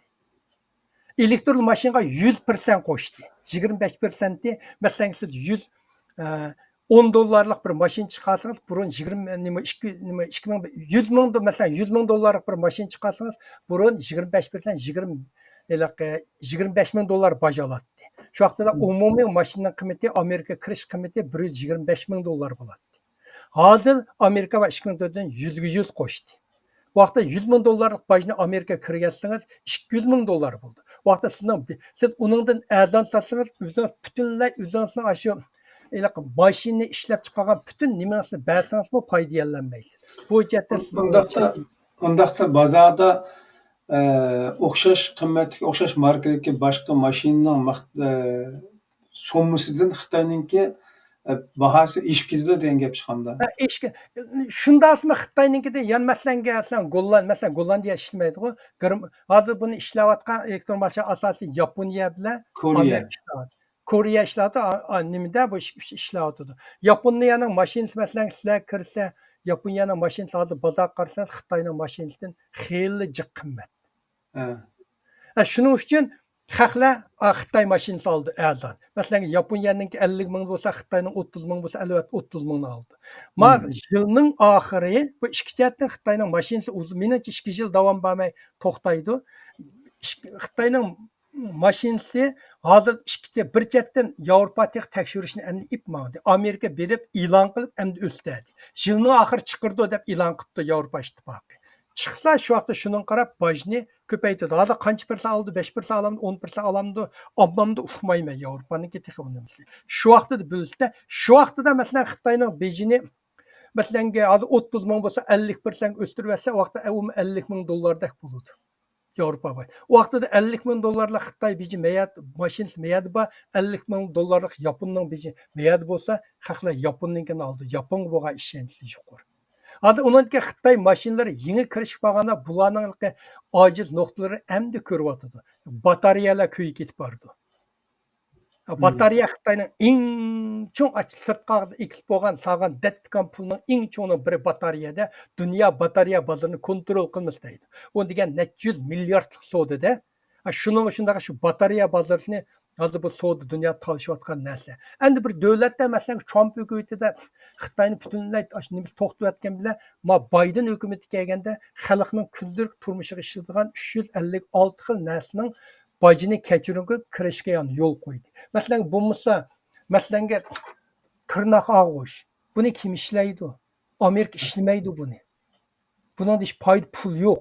Tirnoq og'ish, masalanga uningdan qog'oz, masalan, mushta nimalar etib qolsak, mundaq butulkalar, kim osqish, mushundaq narsalarni kim ishlaydi? Javur, soliyo javurlar. Mushta nurg'un narsalar uni Xitoyni ko'pda to'g'ri qo'ygan bilan Amerika uni ishlayolmaydi, xalq narsam nada deydi. Shuning uchun Amerika hukumati bundaq narsalarni 350 dan 400 ga yaqin narsalarni bojni kechiring, bularni kirgizgin deyotgan. Kirsang bo'ldi, Chiniqqacha nurg'un kunlik turmushga ishlatadigan narsalar, masalan, lo'ngilarni Amerika ishlaydi. Ash nurg'un talohay deymiz, nurg'un narsalarga yana yo'l qo'ydi. Shuning uchun bu savdo deganda biz mundaq kesiblar, Tinch okean bilan Atlantik okeanlarga uchrashganda bir-birisining suyiga kirmaydi-ku, bir-birisi laymışda turib oldi. Aqdingiz bilan qardingiz degan. Shunda turib olgandek, shunda yerda undal turib olmaydi. Bu yerda masalan Amerikaning eng muhimi, Amerikalarmi, masalan Yevropalarmi Xitoyning o'rta saviyada yoshni gaday bo'lib ketishini xohlamaydi. Gaday bo'lib ketsa, u cho'g'on bozor kim birimlarni oladi? Yaponning eng yaxshisini kim oladi? Shuning uchun Xitoyda bir o'rta saviyada bo'lishini xohlaydi, lekin fan texnikada ilgirlashni ularni xohlamaydi. Shundaq munosabatni ma'nisiz qarang. Lekin bizlarga Xitoyning nimasi shunda ko'pdak tuyuldi. Masalan, bozor kirsak, do'kon kirsangiz, Xitoydan ishlab kelgan kiyim-kechak bo'lsin, Chiniqqacha material, birimlar, bir shunda uskunalar Xitoyda shunda jiq. Bozor kirsangiz, voyjo, hamma yerlar Xitoyning narsa ekan-ku deysiz. Chunki bularga yo'l qo'ydi. Lekin zavod, texnika buni ishlaydigan yerlardagi ilm-fan texnika uskunalarni bularni cheklaydi. Bu shundaq ma'noga giralish, u yomon cho'ngda. Uningki Rossiya bilan Xitoyni o'xshamaydi emasmi bir yeri? Rossiyani Amerika cheklab yutayoladi. Chunki Rossiyaning bozori hech qachon xalq aralashmagan. Siz hech qanday bozor kirsangiz, Rossiyaning birinchisi ko'maysiz. Burun shu neft, gaz sotadi, qurol sotadi Yevropaga. Har qanday do'kon kirsangiz, Rossiyaning narsa asosiyatdan yo'q. Bizning o'sha bir Rossiya ochgan do'kon bor, ashada kristal bor. Rossiyaga. Onun bir Rossiyaning qolgan bir qor shimishkisi bor. Uni xalqlar chaqadi. Rossiyaning bozori yo'q. Xalq aralashmagan, u bir o'zi yakka bir dunyo. Xitoyning butun narsa xalq aralashib ketgan. Dunyo mablag' sog'ilgan, ishlab chiqarish zavodiga aylangan, mush chiralishib ketgandan keyin burunlarda Amerikaning dorilarini butunlay Xitoy yasab keladi, azon deb.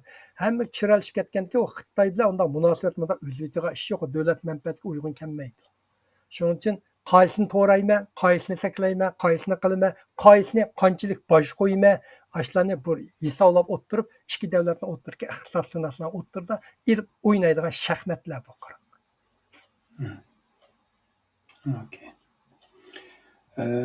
Oldingi qitimliq programmada deyildi, Xitoyning iqtisodiy tushish ahvol ko'rilayotganligini, vayronbosh girdobga qarab ketayotganligini. Hech bo'lmasa iqtisod gullanishning yo'qligini aniq dedingizda. Bugungi programmada diqqat chekadigan yeri buningki necha 10 yildan jiqroq avvalda Xitoy yana putlashib tura oladiganligini taxmin qilyapsiz endi. Demak, biz Xitoyning bu o'zligidan vayron bo'lish nimasi bilan g'aflat saqlab o'tirgan yerda emas yani. Yo'q. Biz qanday qilsak buni tiziltishda o'zimizning biroz rolini o'ynay olamiz. Endi shu masalan o Xitoy zo'r cho'ng bir davlat, xalq aralashgan davlat. Masalanga Xitoyning korxonalari vayron bo'lsa, shu korxonaga mablag' solgan chet el shirkatlarga ta'sir yetadi. Bu shirkatlarning o'zining davlatiga besim ishlatadi. O korxona vayron bo'lib qolsa, mening pulim yo'q. Mening pulim bo'lmasa, sana to'laydigan boj yo'q hukumatga. Sen bojdan sening pulingni qisqaraydi deb bu xalq aralashib ketgandan keyin bunda oldu. Lekin masalan uy mulkni deganlar 2000 yili xalqaro nimada uy mulkni kupiga portlaydi deb kelgan. Ta 2020-21 yili kelganda bu umumiylik portladı. Bu zo'r bo'lgandan keyin shuncha uzun davr ketdi. Masalan bir kichik bola bo'lsa bir mushtumlar, cho'ng odam mushtumlar jon qo'ysa u bola o'lishi mumkin. Lekin yo'g'on bir po'r odamga mushtumlar birini qo'ysangiz, u yerda yotadi, o'rnidan bir yer zaxmlanishi mumkin, xil mazgil davr surdi. Shuning o'xshash bu Xitoy degan u bo'lgandan keyin uniki Xitoy ma'vu nima davlatlar o'xshamaydi, hukumat bir tutash boshqurdi. Ma o'lkada intayin qiyinchilik bo'lib ketsa, taraqqigan o'lkadan pulni yutkalaydi. Şu onun Xitoyning qo'llanadigan choralari bor. Uningki iqtisodni Xitoy xalqi yutkaydi. Vajal zayum olsa deb butun xizmatchilarga desa, qaysi xizmatchi men olmayman deydi. olmayman desam Mecburlayalaydı. Hı. sizni 4 kundan keyin Endi joyga olmayman. yana bir savol, Xitoyni urush girdobga qarab ketayotganligini deyilgan bo'ladida. Mana masalan Sharq dengizi dedik. O'tganda mana bu ba'zan nimalarga qarasak, siyosiy mana bu urush xarakterli qattiq vaziyatninki xabarlardan qarasak, Xitoyning nima Rossiyaning hozirgi urushni O'rta Osiyoga o'tkazish xarakterdagi shartlami bor. Agar O'rta Osiyoga yani bir urush bazasiga aylantirib qolib qolsa va Xitoyninki Sharq dengizidagi taraflardan urush portilsa, ya'ni umuman Xitoy agar bir urushga kirib qolsa, o zaman hozirgi iqtisodiy chekinishi to'xtamdi yoki texmi ig'irlamdi? Birinchidan men Xitoyning O'rta Osiyo urushi kirishiga ishonmayman. Xitoy hozir masalan Rossiya bilan Ukrainaning urushi Amerika va Yevropaning zo'r miqdordagi iqtisod diqqatini aşağı yo'tkidi. Shuning uchun Xitoyga bo'lgan besimlar yengilladi. Men Isroil bilan Hamas urushi Hamas urushimi Xitoy og'irchatda Hamasni ostida hadab qo'g'day, chunki bu urush Amerikaning nurg'un qurol jabduq ashaqlarning diqqatini manbasini u yoqqa yo'tkaydi. Bumi Xitoy o'rtasida Xitoyning ma'lum besimini yengillantirdi. Shuning uchun Xitoy bu atroflarda ashunday har xil urushlar bo'lib turishini Xitoy xohlaydi. Chunki bu Amerikaning diqqatini qo'ydi. Tayvanga vaqtlar bir urush bo'lib qolsa, Tayvanga bo'lgan besimi ozaydi, bizga bo'lgan pozitiv, yaxshi omillar paydo bo'ldi deydi. Shuning uchun lekin Xitoy O'rta Osiyo kirsa o'zining hech qanday foydaligini bo'ladi Xitoy. Shuning uchun agar Sharq dengizida bo'lib qolishi bu urush. Sharq dengizida Amerika uni u yoqqa kirdi vaqtida. Sharq roli mang'adi. Ularga u vaqtlarda Amerika kirdi, lekin u yer urush qilmaydi. Xitoy biladi, endi Xitoynichi Shi Jinpinglar voy döt kalva Xitoy deb tillaymiz, voy döt Xitoy. Xitoylar döt emas, bularning necha ming yillik tarixi bor. Ular atrofida bir turkum o'zini so'q qonda tutib olgan strategiyachilari bor. O Shi Jinping o deb so'zlaganda amaliy bir ish qilganda bularning hayotida 14 davlat, 3 davlat, 7 davlat deb davlatlar o'tirib jang qilgan nurg'un qanda 14 davlat vaqtida uğraşganda qaysi davlat bilan ittifoqlab qandoq qilish kerak, manda vaziyat qandoq qilish degan bular tarixlarda xuddi formulaga aylanib ketgan. Shuning uchun bunday vaziyatlarda Xitoylar o'zini kontrol qilib mang'di. Meningcha Xitoy bilan Amerika o'rtasida hozir unda urush birmesi hozir mavjud yo'q deyman. Yevropa asli so'qashmaydi Amerika bo'lmasa. Yevropaning so'qishadigan kuchimi yo'q.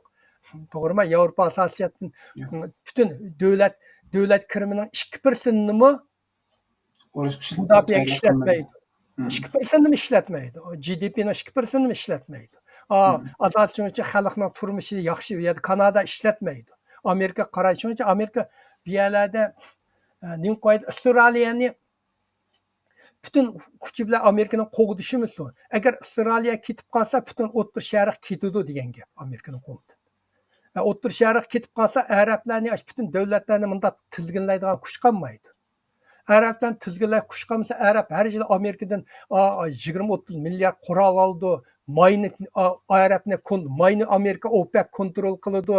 O orqali xalqaro dollarni kontrol qildi. Shuning uchun o Avstraliyani kuchaytirish bu Amerikaningki mecbur davlat yadroluk menfaat. Strategik menfaati kirdi. Shuning uchun arab davlatlar o'rtada ancha-muncha talata qo'yib bo'lsa, Amerika qurol sota oladi, hamini kontrol qila oladi. Avstraliyani kuchaytgandiki hech kim og'zida bor so'zlagan bilan davlatlarning hech qaysi Avstraliyaga bir pay o'q atanmaydi. Shunday narsa. Menfaat, hamma narsa menfaat. Tamam, vaqt e'tiboran shunchalik bo'lsin. 2 soat bo'libdi. Bo'ldi. Masalan, mana oxirgi masalanga shu mazmuni haqiqatan yomon keng doirada. Men masalan bugun tutma bu da bir ag'andiki oz kundiklar shu fidoyi ikromlarning iqtisodshunos to'g'riliq birimlarini bir hujjatni ochma. İçib, shuningdan keyin shu jarayonlar o'qigan kitob, o'qigan materiallardan chiqqan uchurlarni bir chetdan yozma, o'zimning ostiga o'zimning uning analizini qo'pol shaklda bo'lsa-mu yezib to'ldirib mang'imash mengib shu jarayon yezib bir sahnaga chiqish jarayonida 3-4 oy vaqt ketadi. To'sh bunda chiqib kelib ama pida ekran bir 2 soat so'zligidek bir nima bo'lib qopti deganda uningdagi bir hafta o'tirib uni yezib siyliqlab o'tirib endi men taqdim qilaman. Shu mushuning bilan hammanglarga Amerika Xitoy munosabatida imkoniyat bor ommabop tilda so'zlashga tirishimi. Ommabop lekin g'oy so'zlar yomon murakkab ommaboplashtirish zodi shunda qiynalib ketaman. Mushu nechta mushu gapni qandoq qilib mushu odat haqqa tushundirman deb baq qiynalib ketaman ommabop so'zlash jarayonida. Mushu bo'ladi, ana mushunda so'zlash jarayonida hammanglarga biroz foydali bo'lib qolsa, shu men maqsadimga yetgan bo'laman deydi. Uyg'urlar tillar tortishni bak anglaydi, yaqin tillar tortishlar to'g'riliq mushtal so'zlasangiz, o 8 ming 10 ming odam chiqib ketadi. Men anglaydiganlar odatda endi mushning qiziqadiganlar. 1 ming odam anglasimi, nay cho'ng anglangan. O'sha yerda nihoyatda muhim bir nuqta aslida insonning ta'm sizish iqtidori bo'lmagan chog'da oldidagi holviysim amant etadigan ish bo'ladi. Shuning misolida sizning mushu Uyg'ur tilida ifodalamoqchi bo'lganda paydo bo'layotgan qiyinchiligingizdagi asosiy sabab Uyg'ur tilidagi rodmutlashib ketish borchu. Uyg'ur tilining o'zida ifodalash nimasi cheklik doiraga kirib qoladi. Jidal majra sizda aytgan narsalarni ifodalashda, uningga ta'm qo'shishda Uyg'ur tilining ifodalash va anglatish, qabul qilish nimasi yiqimli xuddi lag'mandek tetiydi ya'ni insonga. Balki po'ladek quvvat bermasimi. Shunga uning xaridasi chiq. Shunga ba'zan do'stlarningki hukmlarning izohatiga nisbatan qattiq talab bo'layotganligi bekor emas ekan. Biz bag'an bu ishni ichida qilgan sira siyosat, davlatchilik iqimlaridagi so'zlarimizning jiq gallashib ketganligini, hatto yo'qlashib ketganligini tuyuvatimiz shikoyatlardan. His qilyapmiz zaten. Sizni qilayotgan narsa shu va insonlarni qiziqtirayotgan oddiy narsalarmi shu insonning til quvvatining gapi nimasi shu bu hozir. Shunga o'xshash masalan siz ko'chada ketib qolgan bo'lsangiz, bir odam bir buzilib ketgan ko'rikni yasayotgan bo'lsa, hech kimning diqqatini olmaydi. To'g'rimi? Lekin oyat 2 odam valoq-buloq mushlasa butun atrof odamlar jugurab bordi. Shunga o'xshash narsa. Undan bu iqtisodiyotdagi nurg'un narsalar Uyg'urchada yo'q. Kitoblarni topmoq tez. Masalan, eng oxiri men yaqinda chiqqan hujjatlarni azroq mazmunni o'qib berdim. Ashni tarjima qilish gap. U hujjatlar, iqtisod hujjatlar bo'lganda inglizchani o'qisangizmi bir boshqa olamdan kelib qolgan tillarda tushunmak shunda tez. Endi u tillarni endi qanday qilib oddiy tilga almashtirish Uyg'urcha degan bu jarayon intayin qiynaydigan. G'oy birlarni o'sha yezib bo'lib mushundaq desam, mush haq tushunamdi deb unimni chiqirib qo'yib o'qib boqaman. İşte o'qisam haq tushunish bo'lamdi, bo'lmamdi debdi. Bo'ladi. Sizdan 2 soat vaqt chiqarib taqdim qilayotgan programmaga u qadar jiq vaqt berganligingizdan zaten hammalar qoyil oldik shu bunga. Chunki Uyg'ur tilini o'zingiz o'rganibsiz. Menga avvalgi materiallarni men bak jiq ta'sirda shu jiq nim qilmayman, vaqtim jiq ketadi. Tayyorlash shu Uyg'urcha bizning hozir yezib almashtirib tayyorlab qo'yishlar. Lekin shu jarayonda sizning buningdan jiq ajr qilganligingizni ko'rgandan keyin men bir tam yaxshi bo'lsin deb unga razmanlikdan ishlab ketaman.